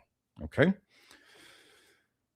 After my workout around 1 p.m., I have my first meal. Before the meal, I microdose some zinc with like 7 droplets, then eat my 1 to 1.5 pounds of 85-15 grass-fed beef with at least a cup of oats and a few slices of sourdough bread. During the meal, I take a half a tablespoon of MSG. So that's a teaspoon and a half. And towards the end of the meal, I take 500 to 600 milligrams of niacin. I then get in the shower and then put on my magnesium lotion on any muscular pains that I may have from lifting weights. Roughly 2 hours after my lunch, I take a tablespoon of charcoal. My dinner is the same meal, and since I took all the minerals, niacin, MSG, and charcoal during lunch, I just enjoy my dinner without any supplementation. That is basically it. This is the protocol that has made me feel I am normal most days and that I am on my way to a full recovery. I still have a small amount of damage on my tongue in the mornings, but it is way better. We're fixing the bile problem, right? I have mostly solid poops now, incorporating sourdough. I rarely ever get twitching anymore or unbearable stomach pains or shortness of breath. Now, that was a long one, but I got to explain a lot along the way. So, you know what? Okay, so let me think. So if as an example, person's taking like 1 to 1.5 pounds of beef with at least a cup of oats and a few slices of sourdough bread. And then he's doing the same thing at dinner without the MSG and the minerals and all that stuff. So dinner is no supplements. Breakfast, or whatever you want to call it, the first meal of the day, has supplements. And he's taking the zinc with that meal with the oats. Okay. So what might he do if we were to say, well, how can he get his zinc in without taking it with the oats? Because that's his 2 meals of the day, right? Troubleshoot this, doctor. Like I said, I think 2 meals a day with a snack is really good. So let's say this gentleman, with his tablespoon of charcoal in the afternoon, let's say he just ate something else with it that was not oatmeal or oats. Let's say he had, like I said, a beef stick or something like that. Something that was protein that was not high in fiber. Or it could be a banana. He may not do well on bananas, but something that he could eat with the charcoal. And then you take the zinc with that. I'm not worried about the charcoal soaking up the zinc. Charcoal, it will do the swap and drop like Jeff Hoyt talks about. It will grab onto worse things and the charcoal is guaranteed to run into tons worse things in your body than the zinc that it might have attached to at the start. You have to understand how these things work. But yeah, that would be one thing that we could do, is just take the zinc in between the meals that have the fiber. Okay. So Brendan said, I enjoy the long testimonies. It's like attending office hours, tons of info. Yeah, for those of you who don't know, if you sign up for a testing and consultation package with either of our facilitators, Kelsey or Nathan, then you get access to the office hours, and then that includes me. I still do office hours every week. I just did a 2-hour one yesterday. So, and I go over stuff like this specifically where we have case studies and I can go over it, and you could have your own, issues, and I go over it. And sometimes I turn it into learning moments like this. So everybody who's there at office hours, I think I had 24 people there yesterday. So the people in the office hours can see what other people are doing, what they've done, how we fix it, and how they might avoid that issue for themselves in the future. So that's one of the benefits you get, is what we call the office hours. And you can go to Kelsey's office hours, and you can go to Nathan's office hours, and you can come to mine, and we give more support to everybody than anybody else out there. So roll off said, bananas give me the farts. Anything can cause anything to anybody at any time. So, Joe put the consultation link in there if anybody's interested. Let's see. This is the last one. Okay.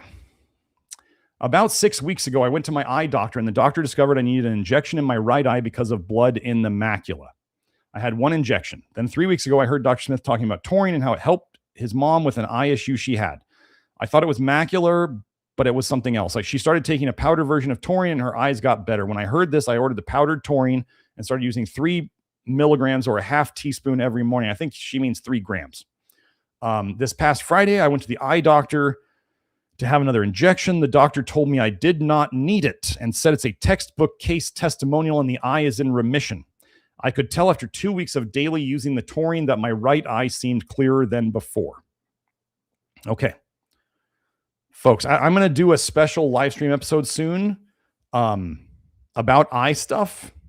And some people thinking that vitamin A deficiency does exist because they got some eye issues from attempting a zero vitamin A diet. I'm going to go over that.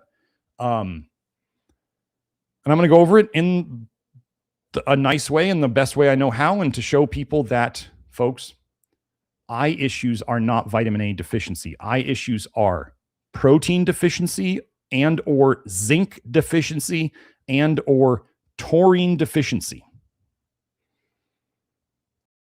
I'm going to tell you, zinc deficiency, obviously that's red meat. If you're doing chicken is like 10 times less zinc than red meat. Okay. If we're talking about overall protein, like you need enough protein. Ladies, especially, you need at least 50 grams of total protein in a day. 50.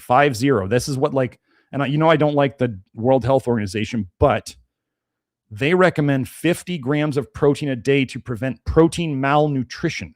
50 grams of total protein a day. So if you eat an apple and it's got a gram of protein in it, that counts. Okay, we do know we like meat. However, bean protein counts. Grain protein counts. Fruit protein counts. So it all counts. So we're saying 50 grams of total protein a day is the absolute minimum. So ladies, if you have never counted your protein grams before, you need to do it, because a lot of ladies, you're suffering because your protein intake sucks. And it's an easy fix once you know it's there. So fix it. Okay, so that's lack of protein. Well, also lack of red meat would tend to lead to a lack of, where do we get zinc and taurine from the most? Red meat. Do not believe the people on the internet who say there's taurine in eggs and there's taurine in dairy. There is no taurine in eggs. There is no taurine in dairy. One of the ways they gave animals taurine deficiency was they fed them casein, the milk protein. Okay? Taurine is only in red meats. And it's not only in red meats, it's in muscle meat. But it's probably also like 10 times less in poultry than it is in red meat. Taurine literally binds to, let me do this. Let me see. Let me go here. Let's do this. Taurine adduct retinaldehyde. Taurine literally, adduct means it binds to. Retinaldehyde, literally, taurine binds to it. Now, modern science says that you need retinaldehyde to run your visual cycle. I say BS. We have retinol binding protein and actually retinaldehyde binding protein to bind to vitamin A to protect your eyes from it. We have taurine binding to it to protect your eyes from it. Your eyes hate vitamin A. They hate it. When you don't have enough protein, when you don't have enough zinc, when you don't have enough protein, zinc, taurine, your eyes are getting more damaged with vitamin A. So if we fix the thing that it's deficient in, we can see magical things happen. Now, this person's testimonial, I've told this story before on here, but my mom, I don't remember the name of the condition. That's what this woman was repeating. I don't remember the name of my mom's condition. But she got an injection in her eye once or twice. And I was like, God, this sounds like medieval. Like, why are they doing this? And, because it's my mom's health and she was doing her own thing. And this was before a lot of the Parkinson's stuff really kicked in, Parkinson's-like syndrome. And one time I was like, Mom, let me just come in with you to the visit. I want to hear the diagnosis. She didn't know her diagnosis. And like I said, I can't remember it. But I went in with her and he said, here's the diagnosis. We do these injections every so many months and we check the eye before it to make sure. And the eyes were slowly getting worse. And I said, okay, I think even while I was in the office, this is the great thing about smartphones, right? I would think even while I was in the office, I started looking it up and in relationship to taurine. And I found that there was actually case studies or small studies where they injected taurine into the eye for this condition, and it got rid of the condition. And I thought, well, why wouldn't oral taurine work too over time? So I talked to my mom in private. I said, let's not do this time. Let's go home and do the taurine, and then we'll come back on your next visit and we'll see how it is. And she did the taurine. I think we used like magnesium taurate and potassium taurate, and maybe some taurine powder, because I might have wanted her dose to be higher. I don't remember now at this point. But she comes back for the next visit, and the doctor says, he does his measurements, and he's like, your eye is better. I said, does she need an injection this time? And he said, no. Let me see if I can find this here. Taurine eye injection.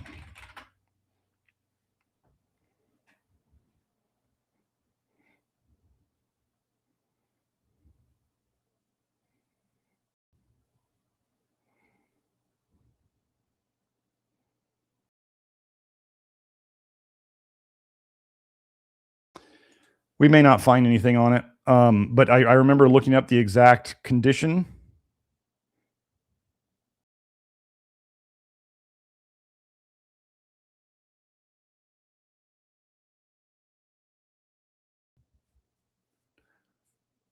I feel like this might have been related, the retinal pigment epithelium regeneration. Yeah.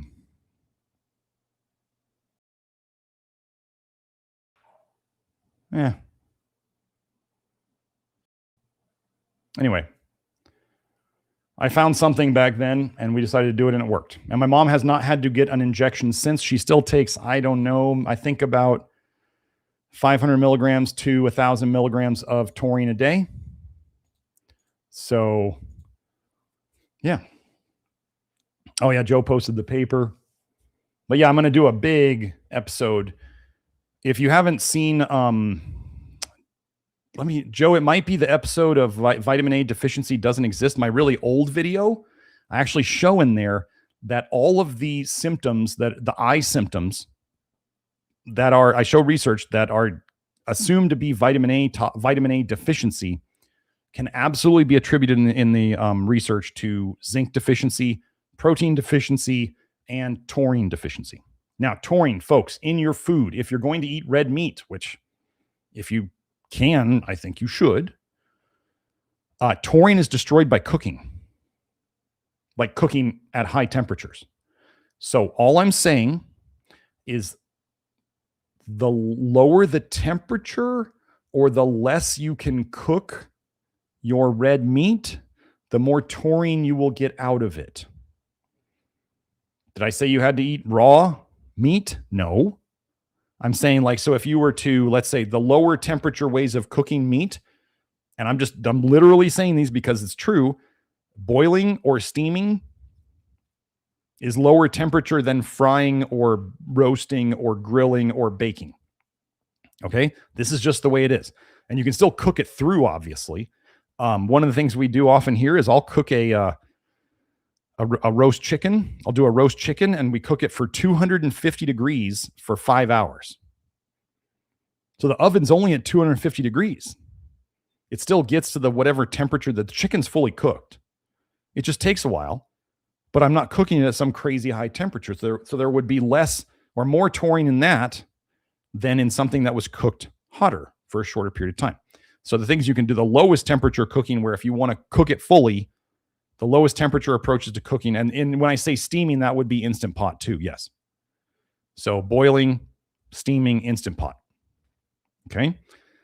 Then if you were cooking a steak, eating it rare would get you the most taurine. The less you cook the steak through, the more taurine would be there. Okay. And some people do a lot better with boiled or steamed or Instant Pot meat because it's got less, it tends to, there's less oxidation in there. It's just, it's closer to, I'm not against raw meat either. If you want to eat raw meat, go ahead. If you're comfortable with it and you feel safe with what you're getting, I can't get the old lamb leg steaks that I used to get at Trader Joe's from New Zealand, but I used to eat those raw. I would eat those raw again. Although a little bit of cooking, why do you think we like cooking it so much? As Kelsey educated me to, it breaks down some of the proteins into glutamate. And so we like the taste of cooked meat better because you taste the glutamate. We literally have glutamate sensing taste receptors. They're called umami. And we're designed to crave and search out glutamate. So cooking meat creates some glutamate. So that's why people tend to like cooked meat, even if it's just rare, better than raw meat. So, okay, that's the testimonial. So now we do have a couple of chats. Let me close this up, Joe. If we need to share a screen again, I will do that. Okay. Let's see. Let me get to these.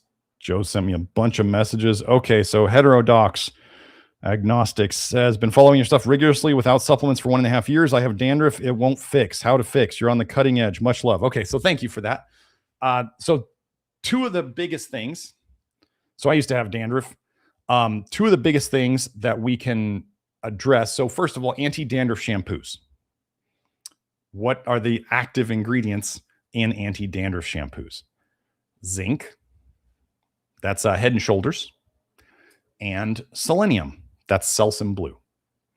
So if we can fix, like, why would zinc or selenium fix dandruff on the outside of your scalp, right? Those cells are deficient in zinc and selenium, but they were made inside of you. So, right, they push out.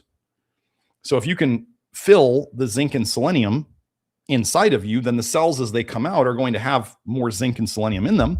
And then whatever is the cause of dandruff, because like if they say it's like some, bacteria or whatever they decide to say is the cause of it, if you get more zinc or selenium, why does that kill it?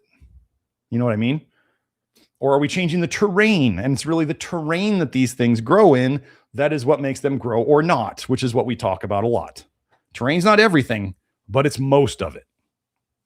So I would try something like, if you wanted to do it simply, you could try Keystone Minerals when we have it back, which we will very soon.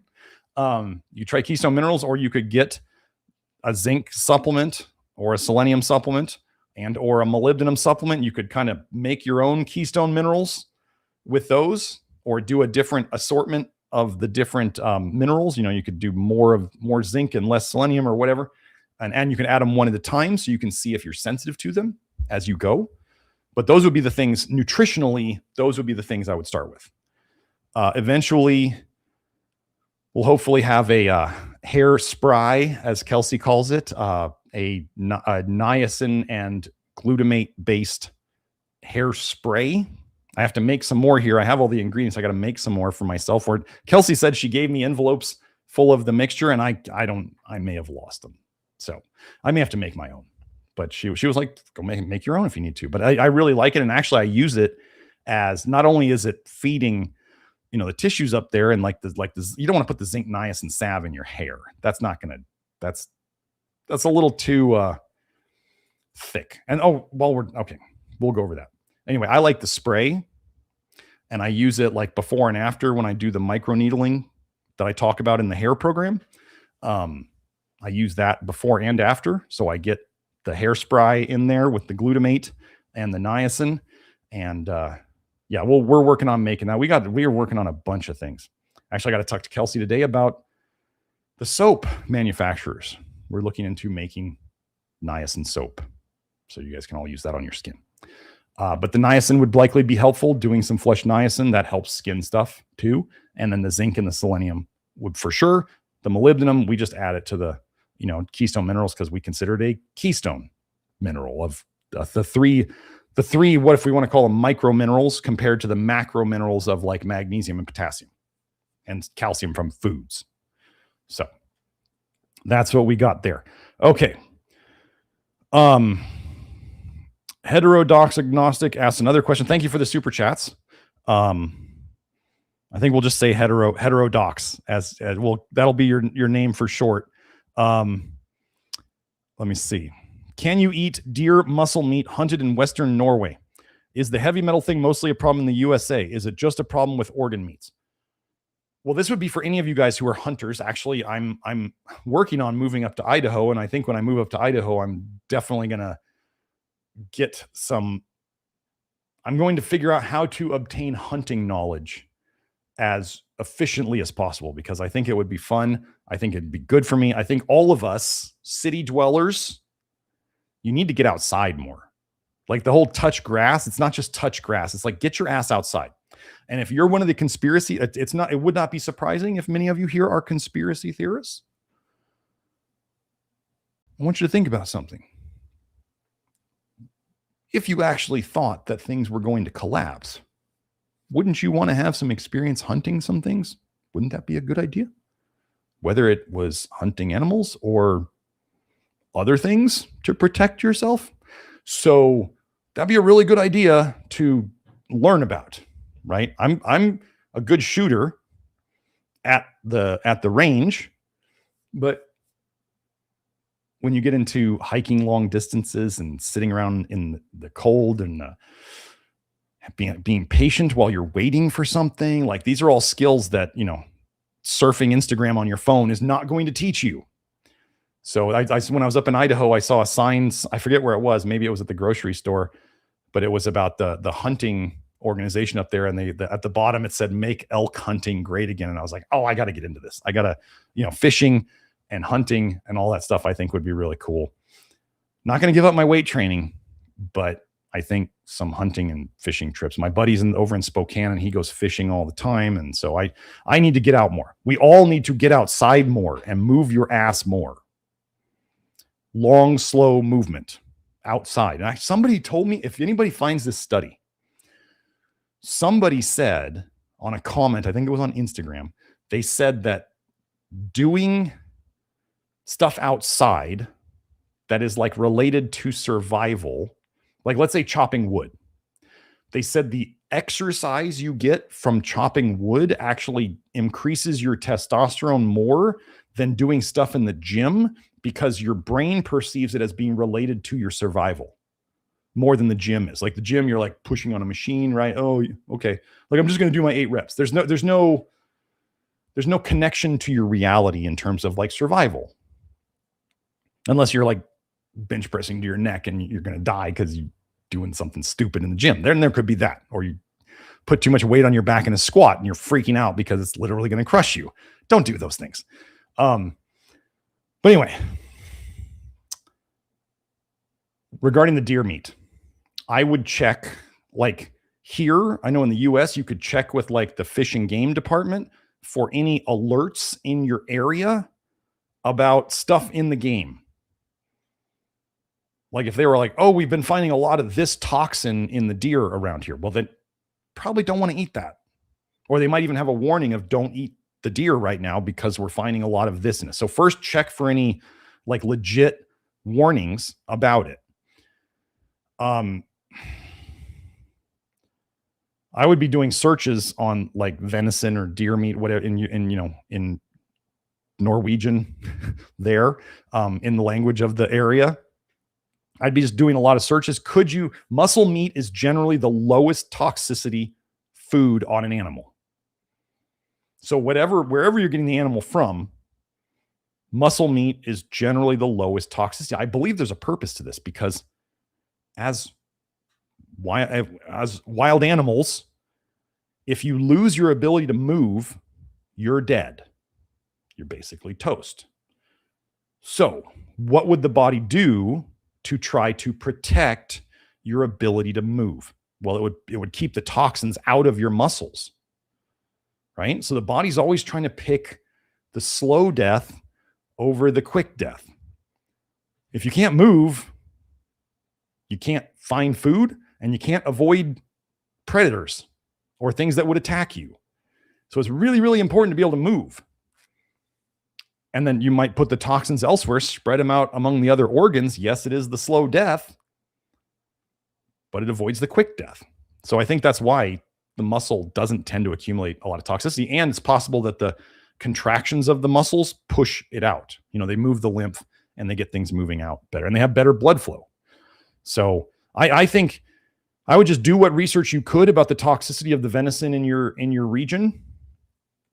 And then I think it would probably be okay. Yeah. Also look up diseases in your area, like deer diseases. And then you might find that the deer disease might be connected to a certain toxicity, or as Kelsey feels like, a lot of the cases of rabies may be ivermectin baits that they put out in the forest. And all of a sudden you got animals eating ivermectin baits and losing their little minds, like a lot of the ivermectin addicts out there are. So that's that. Okay. But definitely organ meats. I would toss the organ meats. And I would probably not be, unless you knew that they were really clean, I wouldn't be using a lot of the fat to ingest. Because where do we store fat soluble toxins? Well, in the fat. Okay. Oh, we're at almost 2 o'clock my time. So we're about done. Let me hit the rest. Okay. So no more super chats.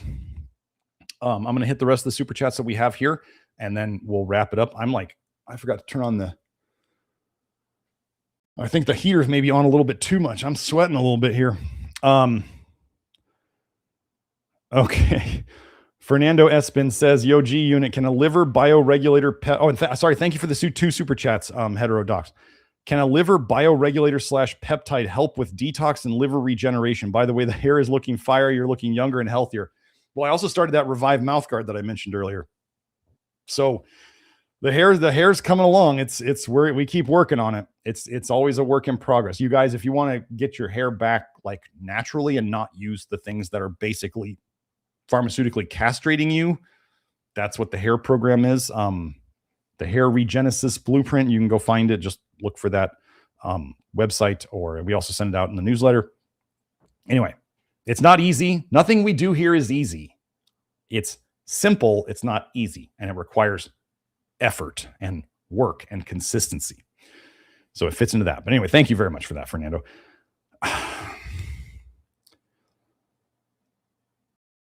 Peptides. I do address peptides a little bit in the hair program,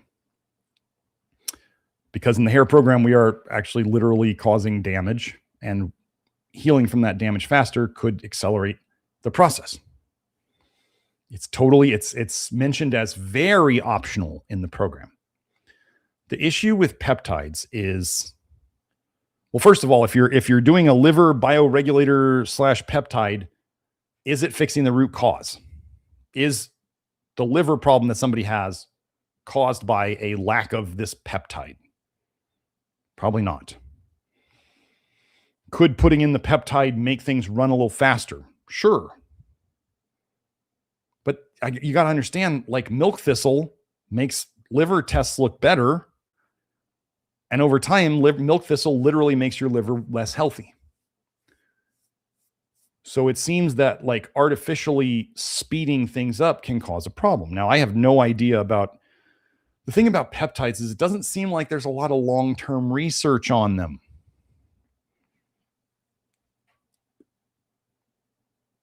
That doesn't give me a lot of confidence in them. And also, one of the things that I think is coming with all of the,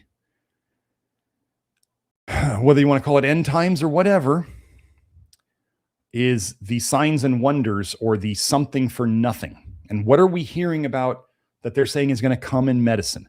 Oh, they're going to do gene therapy that will fix you forever. Oh, they're going to do med beds that will you just lay on them and that fixes all your shit. Like, I think this is a load of crap. I think it's potentially a deal with the devil. Like, what else would be a deal with the devil other than getting promised something for nothing? That would be kind of the opposite of God helps those who help themselves. It's not go lay in a med bed and be cured. So peptides got really popular in recent years, right? Could they be something for nothing? I mean, are they something for nothing? That's what they're sold as, right? You just take the peptides and it just fixes your shit. That's something for nothing. That's free lunch. Is there such a thing as a free lunch? Now, let's say somebody was using a peptide. Let's say somebody doing Love Your Liver. Now, I'm not saying I'm not endorsing whatever peptide you're talking about. I'm not saying it couldn't help. I'm not endorsing it. I'm saying, could somebody who is doing Love Your Liver and then they did this, could this help accelerate? It's totally possible. It was like earlier when we were talking about people quitting their drug of choice or whatever too quickly could cause them problems, or the gentleman with the Crohn's who said he couldn't give up the weed because it helped him in some way, even though it was giving him side effects. He couldn't quit it right away. Okay, so he quit it as he could, right? So sometimes the things that we take that we think help or that may actually help are suppressing one thing while they're causing another. Well, the other thing that gets me about peptides is it seems that everybody comes out with like, it's all good. There's no side effects ever. There's no problems. Well, when you start learning about some of these peptides, there are side effects, and you start going on. I mean, I'm not a huge fan of Reddit, but you go on Reddit and you can read people talking about this stuff, and sometimes it's pretty rough sounding. So the key thing would always be to work on the foundational causation type stuff first, which is what we are trying to do. That is our whole higher goal. Then if you want to layer things on that might speed something up, realize that if it hasn't been proven safe in the long term or even effective in the long term, you're taking a risk with it. You can do that. It's your life.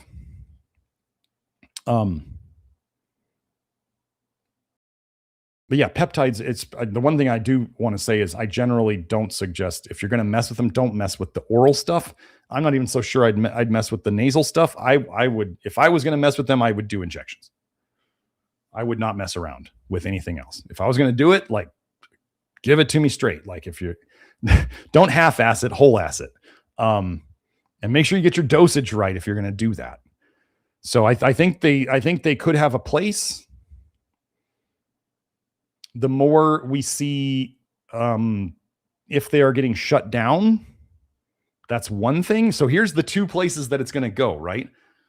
If they got shut down completely, then I would be like, okay, this sounds like they have a lot more promise than I might have thought. However, if the pharmaceutical companies come and take it over, then we start looking a little deeper and going,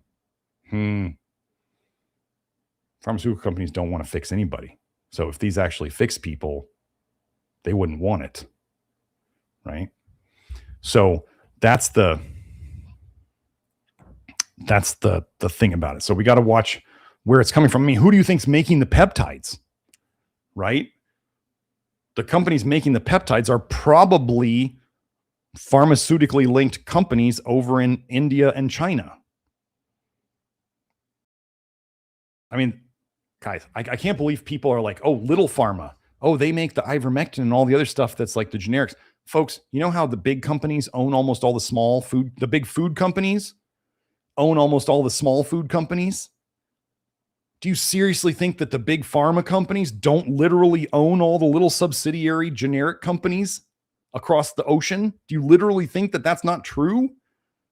Like, people are like, oh no, they make it. First of all, they always say that they're not making any money on it, on the generics. And it's like, there is no pharmaceutical company that is making stuff out of the goodness of their heart.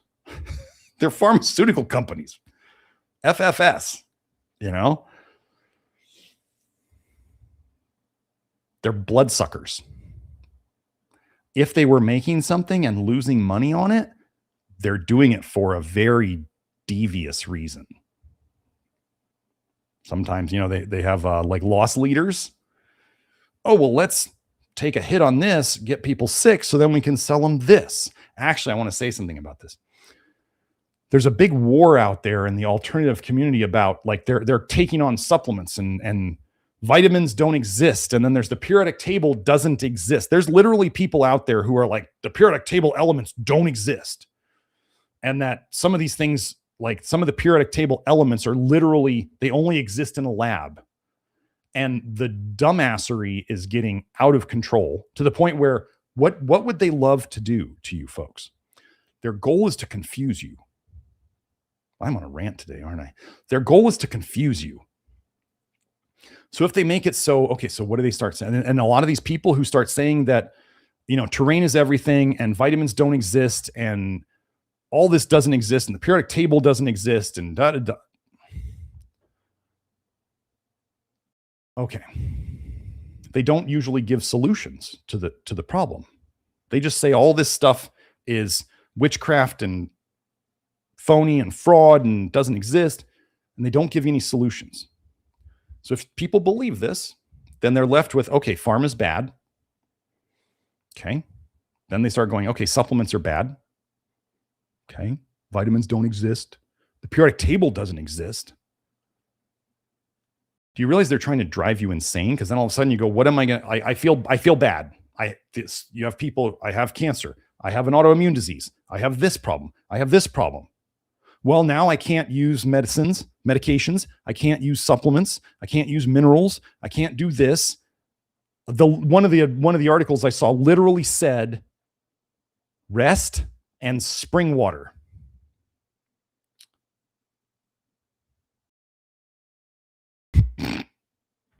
Okay, there's your solution. So then when you go home and rest in spring water doesn't fix you, what do you have left to do? What can you do then? You've been told that everything is bullshit. Maybe most of it is bullshit, but not all of it. Gosh, imagine that. But their goal is to confuse you so you can't do anything. So you freeze. You remember fight, flight, or freeze? Well, they definitely don't want you fighting. They want you to just trust the plan. They don't want you fighting. Where are you going to run away to? Right? You run away, you're not in the game anymore. And pretty soon there's not going to be any place to run. So then by the confusion, you get into freeze. You're stuck. You have nothing left to do. You're right where they want you. And then when you get sick and it gets bad enough, where are you going to run? Where are you going to go? You then have a choice of breaking your cognitive dissonance and either going with pharmaceutical medications or going back to something supplements. They are funding both sides, folks.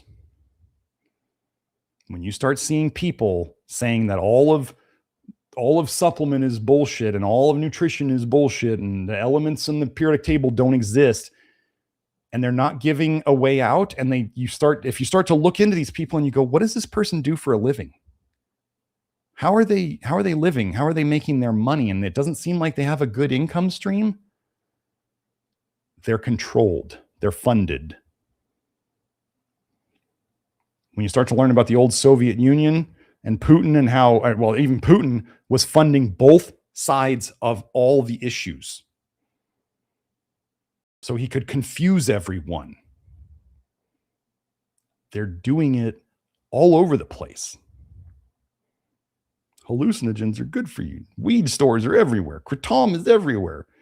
Fentanyl's all over the streets, like ketamine for your depression. I saw a billboard driving to Phoenix, and it literally said something like, are you depressed, anxious, feeling whatever? And then underneath the website was firstepisodepsychosis.com. So now if you're depressed or anxious, it might be your first episode of going completely psychotic. Like, think of what they're doing to people's minds. You're going to watch. First of all, you need to not immerse yourself in the fear porn all day, folks. Just remember, think about this. You can imagine I used to be into the fear porn on the various social media sites. I mean, how did I get here? Right? I got here because I was deep into all of it. And finally, after learning enough stuff, I highly recommend, what's the word? What's the book? Dopamine Nation by Anna Lemke. Go read or listen to Dopamine Nation. Critical if you want to escape what they're trying to do to you. Amazing book. I read it on the airplane and at Kelsey's. it literally changed how I perceive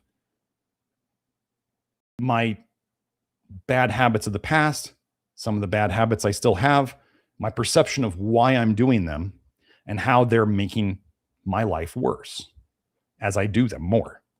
So as I'm getting now, all of a sudden, oh my gosh, that book brought such a light to things. I was just like, you could literally be looking at your old bad habits and be like, I don't want to do that anymore. I know what it's doing to me.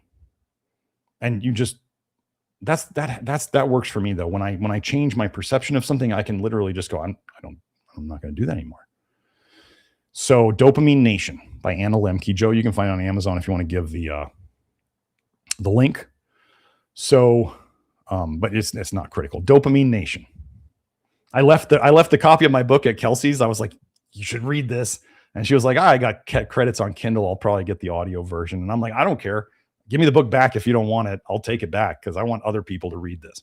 So, but that's why they're doing the dopamine thing. Like, folks, you can literally shape your whole day by, let's say you wake up in the morning and instead of scrolling on Instagram and getting that dopamine hit and screwing up your dopamine for the rest of your day, you simply don't scroll Instagram and you go do something that is expensive dopamine, whether that's going for a walk, whether that's doing your breathing exercises, whether that's whatever you can do that is that you enjoy, that makes you feel better after you do it.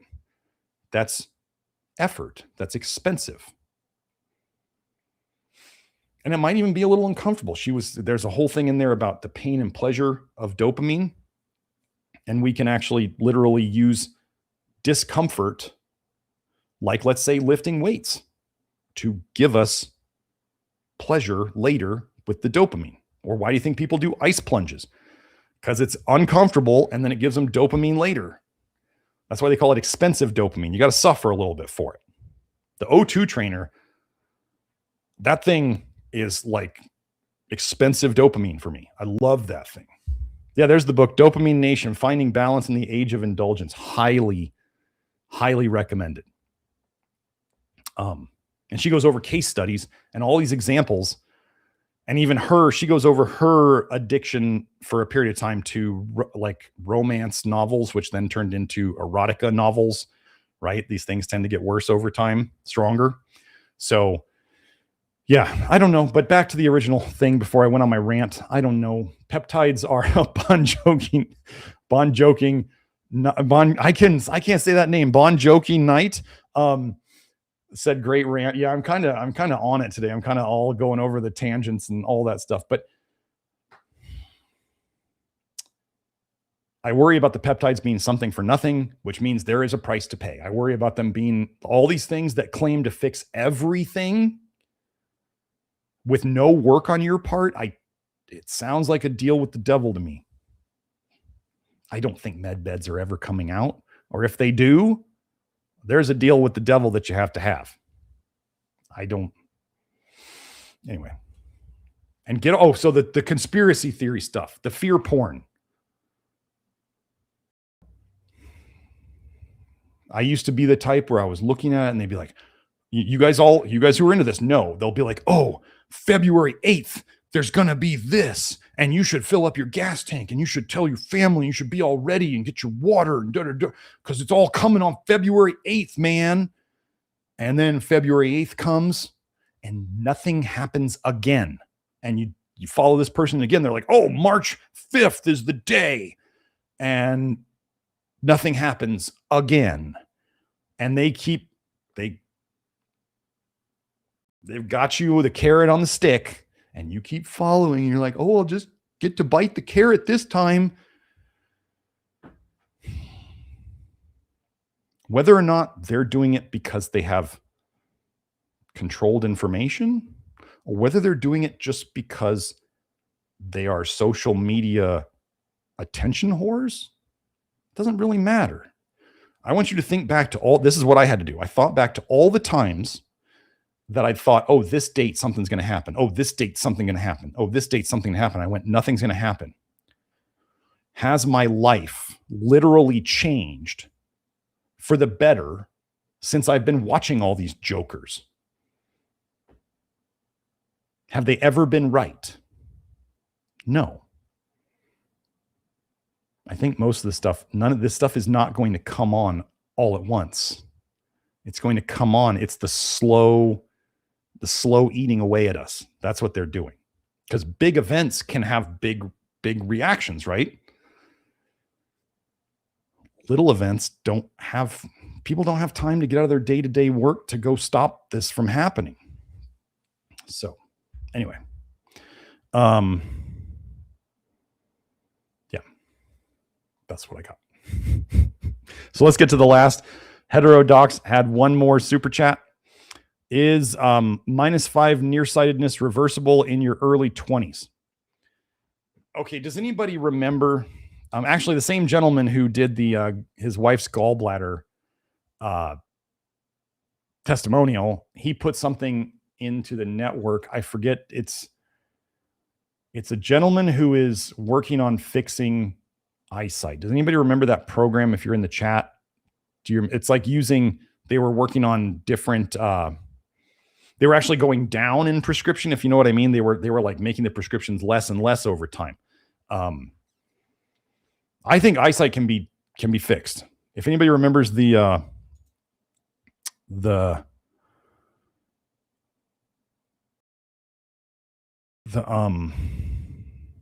hopium is just as bad. The hopium. Oh my goodness. I mean, y'all, most of you who have heard of Q haven't heard of Mega Anon. Like Mega Anon, they always warm us up. They always give us a warm up. They always do a trial run. Mega Anon was the trial run for Q. And if you don't know who Mega Anon is, I'm telling you, I used to be deep into all that crap. That I know who Mega Anon is. And I followed that on when it was still on 4chan. And did it change my life for the better in any way? No. And then I learned about Operation Truth and I went, wow, this whole thing, they're literally using the same playbook again from the Soviet Union. Literally. And they start going, it's just a new thing. It's just methylene blue is a fad. And here it is again. High dosing calcium was a fad. And here it is again. And it works for a while until it falls apart.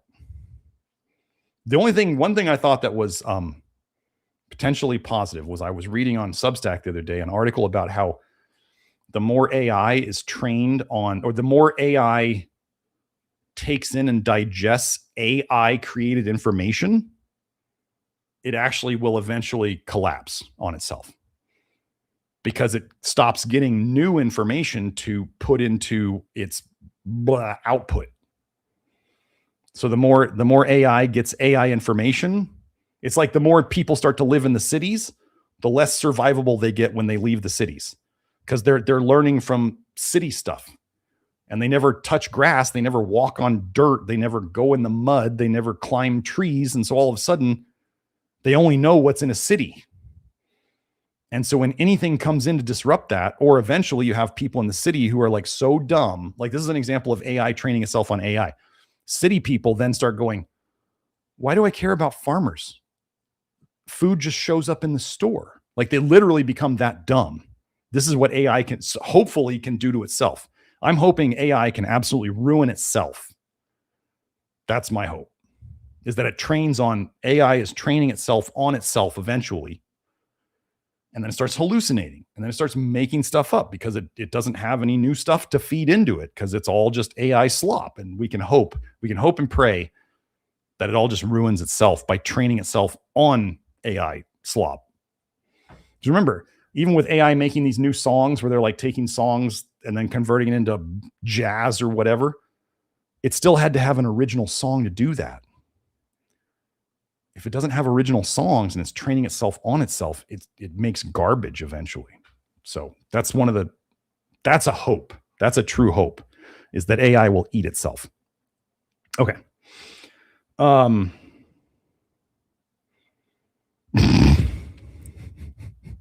Is it okay to eat sweets at a Christmas party if it's only during Christmas? Okay, I don't tell people what they can and can't do. I'll be honest. I mean, I don't have to. Okay. If I had to drive, like I didn't need to do this last night, but if I had to drive late at night and I have to choose, do I have caffeine before I do this? To potentially save my life, I'm going to do it. Okay. If you're going to be at a holiday get together and you want to eat some sweets or something sweet, like, go ahead. You don't even have to, I mean, if you could decide that you're like, I feel fine eating, and I'm not saying to do this, but if somebody was saying, look, I have a treat like once a week and I'm fine.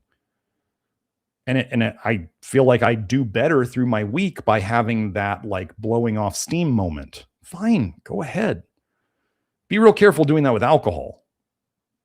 But like, okay, so at our Christmas dinner, we're actually doing our Thanksgiving dinner. We're doing it this weekend because I left to go see Kelsey on Thanksgiving Day, I think. Actually got a really cheap flight that day. It was really nice. But anyway, so yeah, I'm not big on celebrating holidays on the exact day. So I went up to see Kelsey on Thanksgiving. We actually had, there was a store that she likes the tamales from, and we had tamales at Thanksgiving dinner. It was kind of funny. So Christmas dinner, we're probably going to make, or maybe even Thanksgiving dinner. We usually have my daughter make her apple crumble. Is there butter in it? Yes. Is there sugar in it? Yes. Might we even put some vanilla ice cream on it? Yes. Do I enjoy the heck out of it? Yes. If it is left in my house in the fridge, am I going to eat it the next day? Yes. Am I going to feel one bit of guilt about it? No. Am I being a hypocrite? No. I've never told people that you have to go through a holiday being a stoic and turning everything down. Is it really nice that like, okay, so my Thanksgiving holiday and my Christmas dinners are kind of under my direction. So what are we going to do? We're going to have red meat because turkeys are stupid. Turkey is like, okay, I want you to think about this. Why do people not eat turkey once a month or once a week? Why don't they make like a whole turkey? Because it sucks to make and it's not that good. Most holiday foods are not that good, or people would make them all the time. I saw these things on Instagram about the canned cranberry with the rings, and people are like, oh yeah. So I'm like, you could eat that every day of the year. You don't. Why not? Because it sucks. You could drink eggnog all year round. Why do people not drink eggnog all year round? Because it sucks. Turkey sucks, so we have red meat. That's my take on it. And then we will probably make some mashed potatoes. What do we put in the mashed potatoes? Not a lot of butter. You can actually get away with, okay, so if you get some Greek yogurt, plain Greek yogurt, a little container of it, and I don't know how much, a couple tablespoons, maybe 2 or 4 tablespoons of butter, you can make like 5 pounds of potatoes with that. And then you put in your MSG and your salt. Amazing. Oh, and also one thing you can do. This is, I hope this helps people make your mashed potatoes better. So what I do with mashed potatoes in the Instant Pot, usually it's typically like 3 or 5 pounds they were 3 pounds or 5 pounds before we peeled them, right? So you peel potatoes, peel them well. You cook them. I think we do 35 minutes on high pressure, but I don't put in the full 8 ounces of water. I put in 5 ounces of water. I know you're not supposed to do that. Potatoes have a lot of water in them. So I put in like the 5 ounces of water instead of the 8 ounces. And then when they're done, you mash them up with the water in there. So use good water, right? But I don't pour out the water. I mash the water into them, and that makes them moister. And then you add the other stuff. And I'm not that worried about, think about it, 3 to 5 pounds of mashed potatoes, and people are eating like a total of like 2 or 4 tablespoons of butter and a little thing of Greek yogurt. Am I worried about the vitamin A in that split among like 6 people? No, I'm not.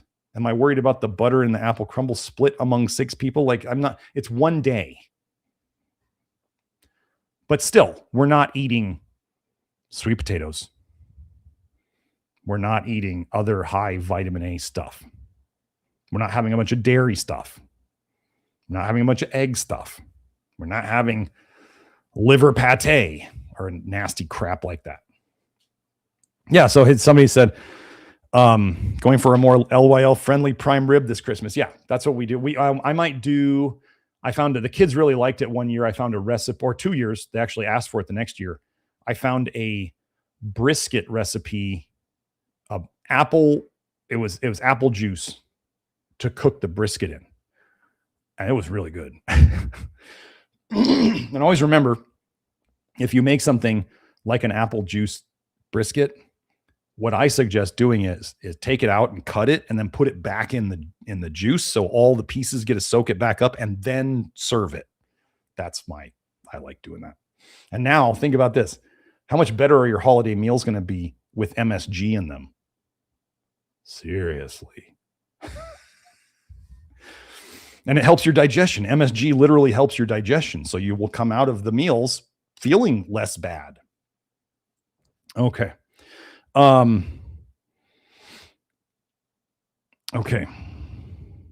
Yeah, Bonjo Night, I believe that's what you meant to spell it as. I'm very for de-urbanization, going back to smaller communities near nature. Humans are designed for small communities. It doesn't mean we have to have like no cities, but humans' decision-making should be made in small communities. Once communities get too big, then you get separated from the decision-making, and then you don't know everybody there. And that allows people who are not of the best interests of the group to be in there and get away with BS. You want to know everybody around. That's safer.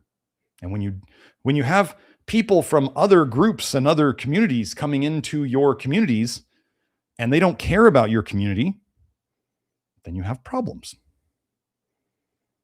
And the solution is to go to a smaller group and a more homogenous community. I was thinking about this, the way for some of us to get into smaller groups of people who think more like us. I was thinking, what are the characteristics of an area you can go to? Like, let's say I wanted to find more people like me. I was thinking I could go to an area that has very little government assistance and gets cold and has snow. I don't want people who like the tropics. So I think in Idaho, where Kelsey lives, is going to be perfect. You can really, like when you think of California and how the homeless problem they have there, why do they have that problem there? Two things: government assistance and a climate that you can live in without freezing or dying of dehydration or heat stroke 365 days a year. So how would you do the opposite of that?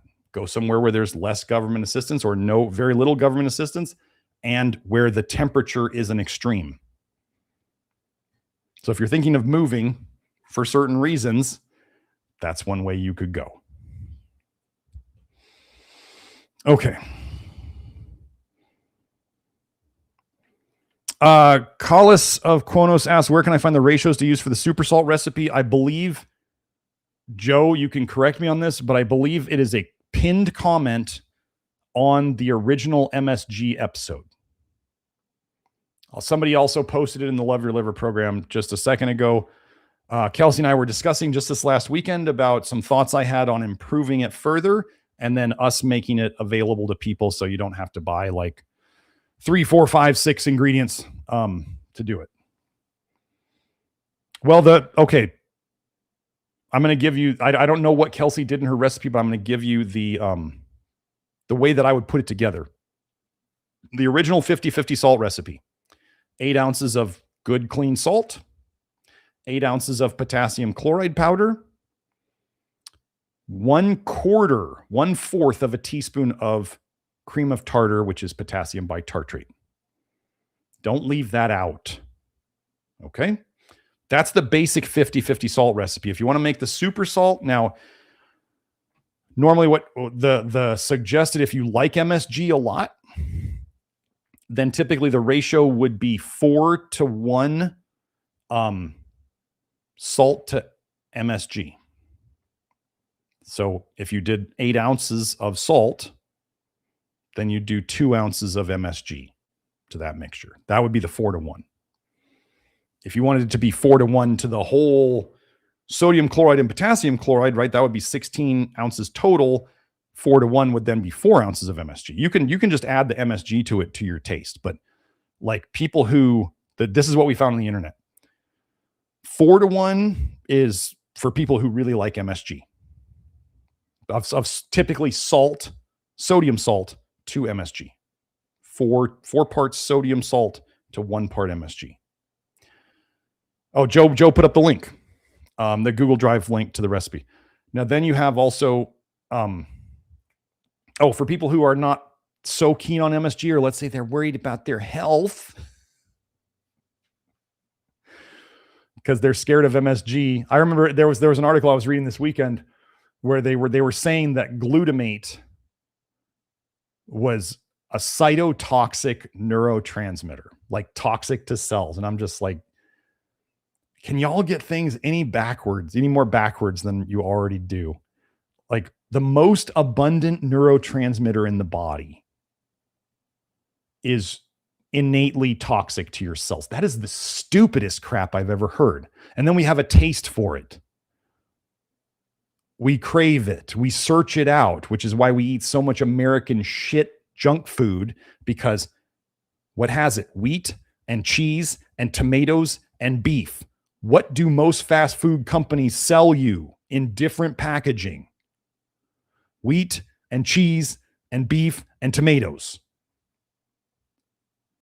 When you're going and eating that crap junk food because you get a craving for it, because maybe you've been really, really strict on the Love Your Liver program, and you start going, I need something else. And then we literally have had people who say, I feel better when I go out and I eat fast food. You literally feel better because your LYL chosen diet didn't have enough glutamate in it for you.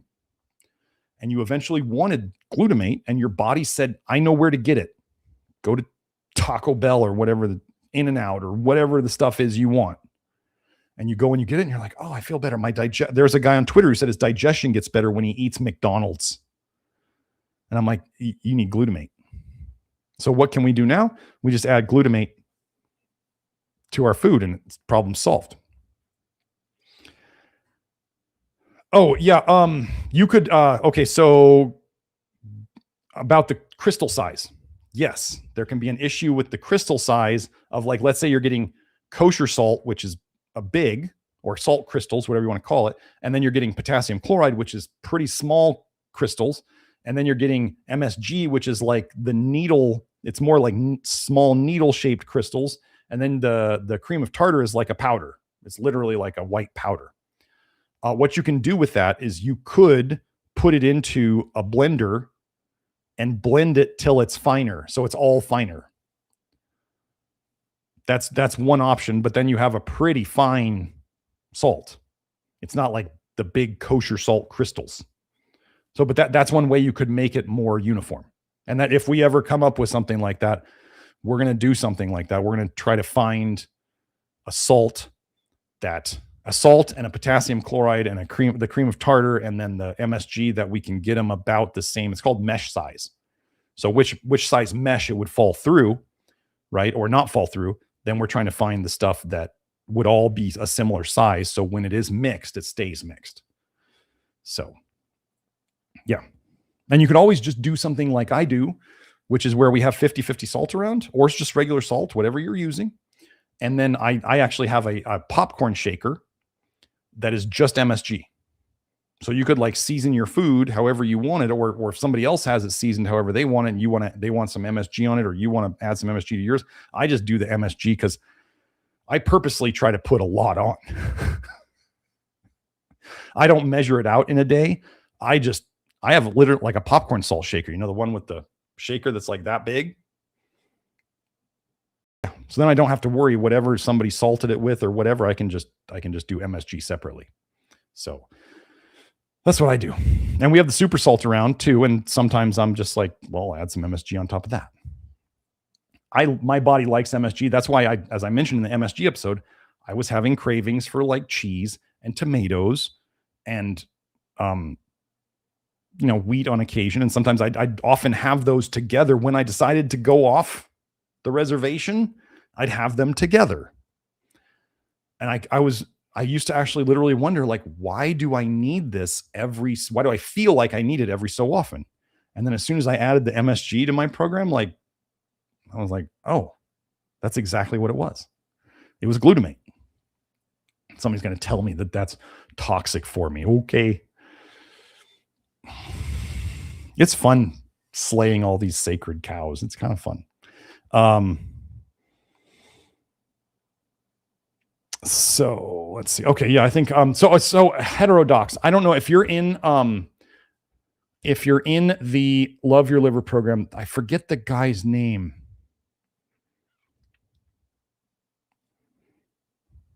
If anybody remembers what that eyesight program, there's a program that a guy is doing. He has a whole community on it, and they sell like a whole kit of different lenses. I think they have like training eyeglasses, and he talks about how as we do the wrong things with our eyes, our lens shape literally adapts and changes to what we're looking at. So we have to literally change it back slowly. I wish I knew the name of it. I can ask, actually, I'll send him a text right now. I'll make this go just a little longer. Let me send him a text right now.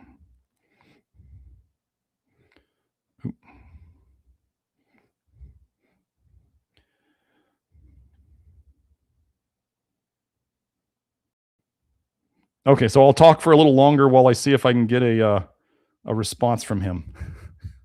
We'll kill some time. And if not, I will go over it next week because I know he'll get back. Oh, he already read it. Okay.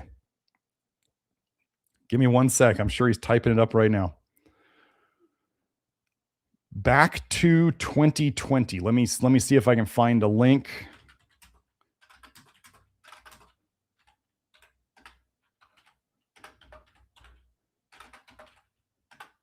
Come on now. I'm not lining up my hands with the keys. Endmyopia.org. That's what it is.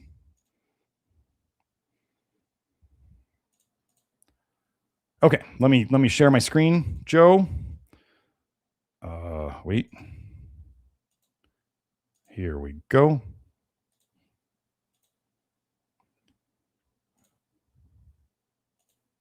So this is this is an old website. Actually, I'm just saying here, I just noticed this content reflects legacy end myopia method version 1. See version 1.5 / version 2 for current recommendations. So anyway, this is they're talking about get back to real 2020 vision. Nearsightedness is not an illness, but a $100 billion business. So what I would say, okay.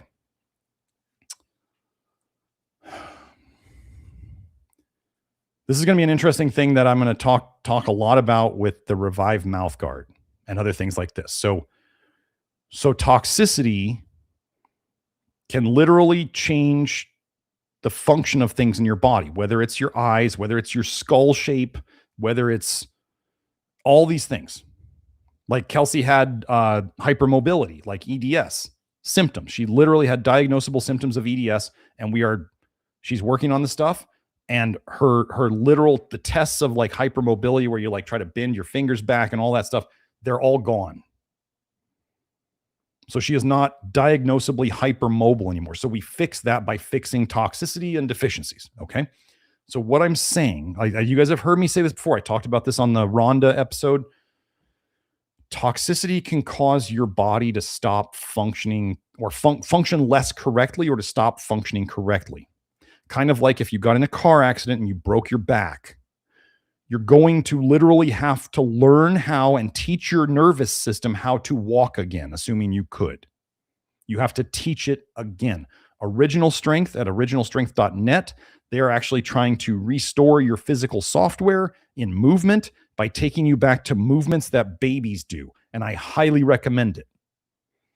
Okay.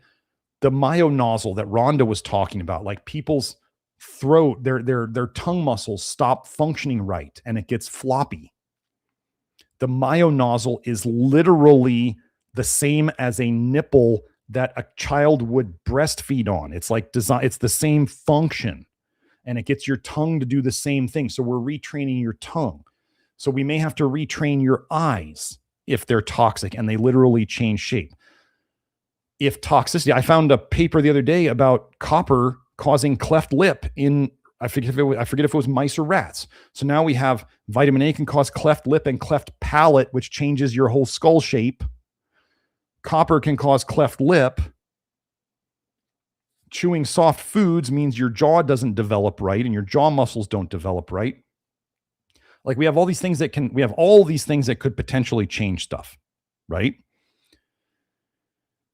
So does it make sense that let's say with the Reviv, I'm just throwing this out there as another thing. Let's say your skull shape, because of whatever you've done, toxicity, orthodontics, dental work, whatever. Let's say your skull shape has literally, as Ken, the Reviv guy talks about, let's say your skull is literally at a teeny tiny bits collapsing on itself. And it's starting to pinch things. Like think of it as when chiropractors talk about your spine pinching your nerves. Well, think of what would happen to your brain and all your 12 cranial nerves if your skull was slowly like collapsing on itself in different ways because your jaw and your teeth and everything wasn't right anymore. Toxicity would be one cause. So what if the Reviv mouthguard could help Reviv put some of your jaw and your teeth back into the right position? Literally, physically, over time, your body would readjust it. Well, what happens if we do the toxicity stuff? We get rid of the toxicity at the same time. We're going to recover even faster because there's going to be the physical change from the mouthguard, and then there's going to be the lack of toxicity keeping that process, like resisting that process, right? If you don't have the toxicity is what caused some of that process potentially. So it caused the process, but then if we remove the toxicity and then we try to restore the function, you're going to get better function back quicker. So with the eyes, your optic nerves and everything, I mean, all your eye stuff goes through your skull. So let's say you worked on the love your liver stuff. You did, let's say, the Reviv mouthguard to help get your skull back to where it was because that could be influencing it. And then you worked on something like this to retrain your eyes so that your lens goes back to the shape that it is supposed to be. We can do amazing things here. I really do think, and folks, don't come to me complaining that the Reviv mouthguard is uncomfortable. It's going to be uncomfortable. They talk about this all the time. You're literally reshaping the soft tissue in your gums and your skull is going to reshape itself. It's not going to be gushy, cushy, soft, and nice. I'm not saying it's going to be terrible. You decide how much you do of it. But don't come to me and say, oh, it doesn't feel good. Don't. I know that. Doesn't feel great on me either. But now I can tell you, especially you folks who are into fitness, and you like to work out, I do not want to work out without that mouthguard anymore. Like there's something about, well, if you think about it, if your whole fascia and everything in your skeleton and everything is trying to reorganize itself, and you're giving it the room to do so via the mouthguard and the lack of toxicity, when is the most effective time of change going to be? Well, there's two times I would say. One is when you're sleeping, because everything's relaxed. The other would be when you're actually doing movement. So your body can retrain itself. That's like original strength. You're doing movement to retrain the software. I do some of the lip exercises, the mouth and lip exercises that Rhonda suggested while I wear the mouth guard. So I think all of these things are going to synergize and work well together. But yeah, that is this is the eye program. Hold on. He just texted me again. What did he say? Okay.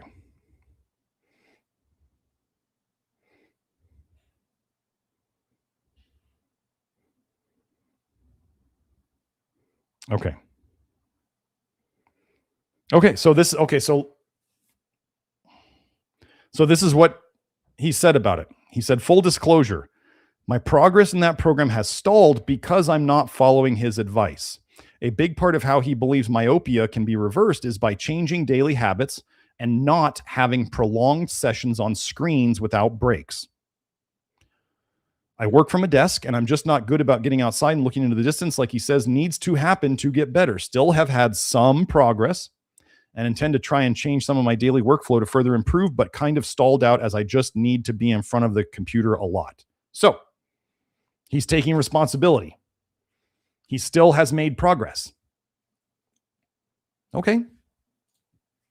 That's all we could ask for anybody to do, is to be honest about what they've gained and what they haven't, and what their contribution to the gains or not gains have been from. This is why I like this guy.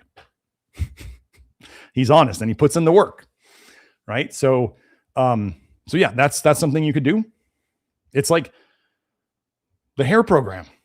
You want to break up the fibrosis and the scarring that's actually gone, the lack of blood flow and the lack of nerve health and the scarring and fibrosis that goes on in long-term male pattern baldness. It doesn't just go away. Now, one of the interesting things that I heard that Ken, the Reviv mouthguard guy, said is he said some of his hair, his thinning hair, came back from the mouthguard. So I'm going, okay, I'm already doing stuff that's working. What if I add this now? And I'm doing the low toxin diet, and I'm doing the nutrients, and I'm doing the physical modalities, and I'm fixing the shape of the literal shape of my skull. The nice thing about the mouthguard is it's passive. You just put it in and wear it. I would tell you, if you're going to do it, folks, get the day guard. Oh, did I give you the discount code? 50% off, 50% capital O, capital F, capital F. 50% capital O, capital F, capital F. I don't know where that discount code came from, but my discount code finder found it and I'm giving it to you. And no, I'm not an affiliate of his yet. But I have such good feelings about this. Like I said, I don't want to work out without it. I can tell you immediately within the first week or two of doing it, I felt like I was standing up straighter in my neck. I had that little retracing of my right side neck old issues. I felt like I almost immediately got more flexible. I do a lot of fairly intense stretching because I have goals and it's a fun thing for me to shoot towards. I immediately felt like I gained flexibility. And what else has there been? I did have something just happen in my sleep patterns that like improved. I don't know what it was, but something shifted drastically in a good way. So I bought them for Kelsey. I just had a bunch of them arrive for the rest of my family. Like if that doesn't tell you that I'm like excited about it, I think it's going to be big. Well, I don't know what to tell you. And it's passive. Oh, so get the day guard. So, okay. So I don't care whether you get R1 or R2. Those are the two main mouth guards. If I'm going to work out in it, I want the R1 because it's got more breathing holes. Not that I breathe through my mouth, but it's just nice to be able to breathe. And the bigger air holes allow you to, when you got too much saliva, you can suck it back instead of having it like, you know? And then, I don't know. It just feels, the R1 feels better when I'm biting down on it when I'm working out. And I like the R1 better, but I have the R2 also. And then get the day guard. No matter what you're doing with the R1 or the R2, I would honestly, if you got the money, I think if you get all three of them with that code, it's like $60. So why not? We're talking about like literally fixing your skull, which could help all sorts of your health issues. So $62 or whatever is like, pfft, you've spent that on a bottle of lactoferrin. Seriously. So, but get the day guard. So when the other mouth guards are too uncomfortable on your gums or whatever, you can wear the day guard, which doesn't go on your gums so much. That's really what I'm doing right now. I wear the R1 as much as I can. I haven't really gotten that much into the R2 because I like the R1. And then I wear the day guard whenever I can. I can't wear it right now because it does have a little piece that goes across your back front teeth, and you talk with like a lisp if you wear it. So I don't wear it for my live stream. Anyway. Okay. I think that's it. But so yeah, heterodox, I would look into that endmyopia.org. Make sure you're on their recent program. I do think the Reviv mouthguard has a potential to help in that. And yeah. And then you're working on the diet stuff. Make sure you're getting, for eyesight, make sure you're getting enough protein. Like you're talking about venison, so I'm sure you're getting enough protein. Enough protein, enough zinc, enough taurine. Taurine, remember, you'll get more of that out of the same red meat the less you cook it or the lower temperature you cook it at. And then I do think niacin can help with the eyes. So yeah, that's it. So we're going to wrap it up here. Wow, that was 3 hours. I told Joe we'd only be 2 hours and maybe not even that, but here we are. Okay. So I'm going to wrap it up. Thank you all for coming. I will have a special topic next week. Mewing is different than this. Mewing's cool. This is different. I'm going to tell you, I did mewing. I chew the strong gum. I do a lot of the stuff that Rhonda talked about, and for some reason, I think the Reviv mouthguard is called an open, or it's a flat plate mouthguard, or plain mouthguard, flat plain mouthguard. It's not, there's no molding your top and bottom teeth in it. You don't have to believe me.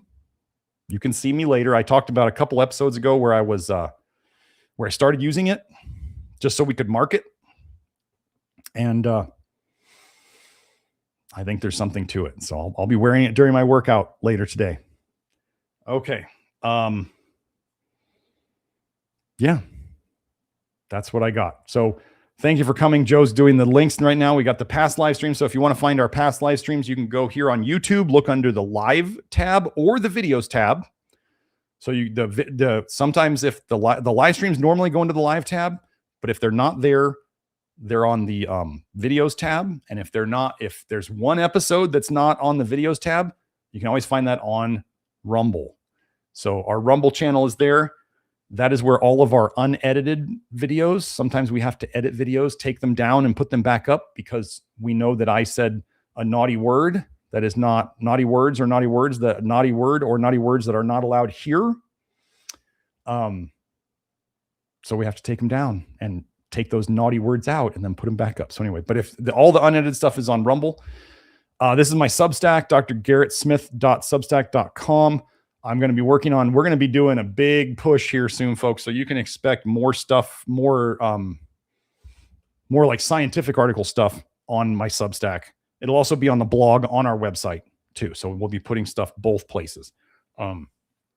This is our main website, nutritiondetective.com. That is where you can find all the links to the Love Your Liver program under the membership tab. You can find the testing and consultation link that Joe posted earlier.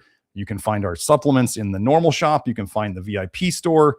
This is the direct link to the Love Your Liver program, the do-it-yourself program. The do-it-yourself program. We have over 2,000 people in there. It's like a social media network that actually helps people and doesn't have a bunch of trolls and people trying to just cause trouble. I keep them out. I'm happy to keep them out. It's like a country club in there. It's not like a public bus stop. Most forums out there are like public parks.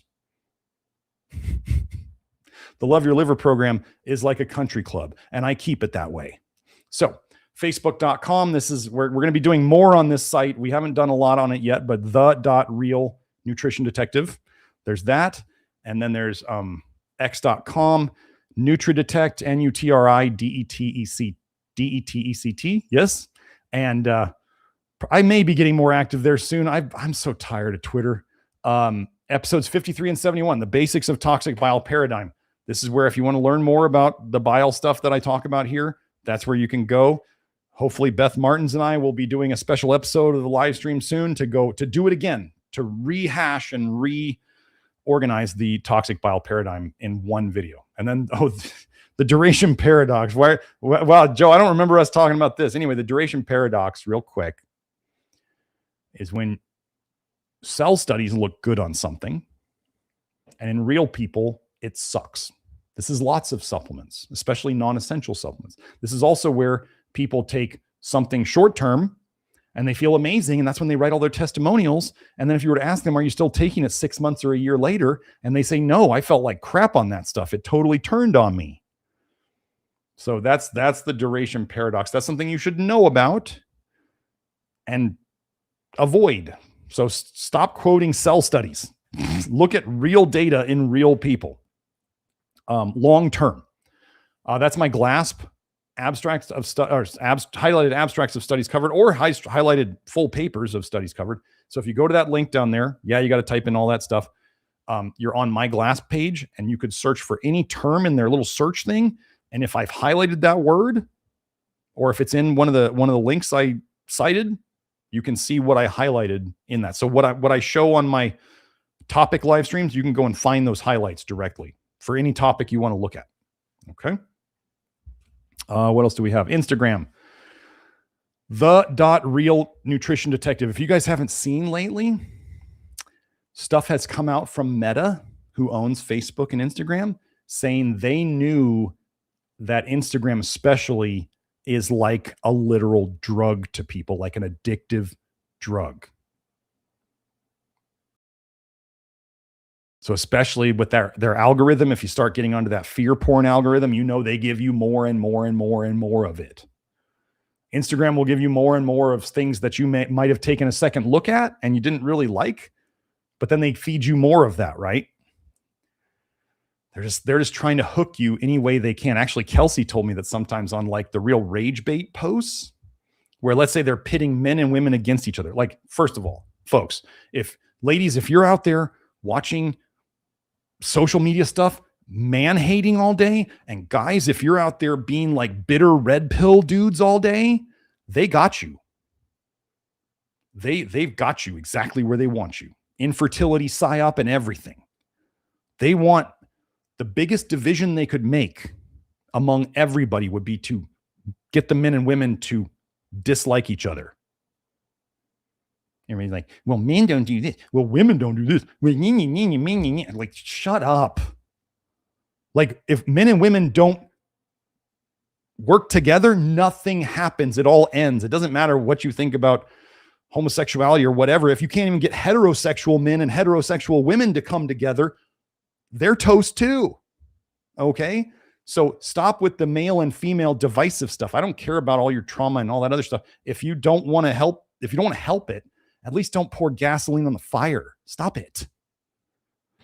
Anyway, consultations. If you want to work with one of our facilitators like Kelsey or Nathan, that link is on the main website. That's the scheduling a consultation link. Boy, I'm on fire today. I am. Well, let me just say, this is Livestream, Love Your Liver live stream number 227. We had those 4 big testimonials in the beginning, which I added a bunch of stuff to. Eric Rogers. Okay, I'll check out Eric Rogers. I'm kind of like over it. So back to the, like I'm a guy, right? So when I first was going through my separation on my divorce, I looked into the red pill stuff. Okay. Some of it made sense to me. Some of it made sense to me as to how I felt like I had been taken advantage of and things that I noticed that I never really put together. Okay. As I went along in it, I started realizing this is bitter and toxic. And then I saw the guys who were into it a long way, and the only thing that could come out of their mouth was like, I want a woman who does this, but all women are bad. And I was like, wow, that's got to be a hell of a lot of cognitive dissonance to live with. I can't imagine that. So it was good information to like protect myself with as I went out into the dating world. But it was really toxic to anything long-term happening, which is what they want.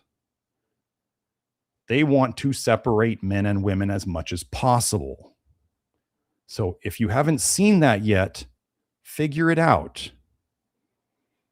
Don't spend all your time all day making comments about man hate or woman hate. Get over it. Seriously. Okay. So anyway. Oh, the mouthguard site. Getreviv.com. G-E-T. Here, I'll type it in. Getreviv.com. And then I I think the Substack is reviv.substack.com. So you can go there. Ken is answering questions on his Substack all the time. He's got his school community, SKOOL, on the Reviv, which you get a free month membership to if you buy one of them, or if you buy an R1 or an R2, you get like a free month to the community. And then you can decide if you want more. You can buy a free year, or not a free, you can buy a year membership with the mouthguard. And I don't know if that coupon applies to it, but I'm guessing it probably does. So anyway, that's what we got. Don't forget the coupon code. Oh, Arise Shine Vitality says, thank you. You are very welcome. Actually in here, yeah, I'll put that coupon code. The code is 50% OFF. Make sure you get the capitals right. And yeah, no, that's not an affiliate code for me. So anyway, hope you all enjoyed that. I got lots of stuff out of my system. I didn't think I'd have this much energy to do all this today after already doing an hour podcast, but I did. And oh shit, I'm late to pick up my son. Wow. I gotta go. I'll see you all later. Bye now.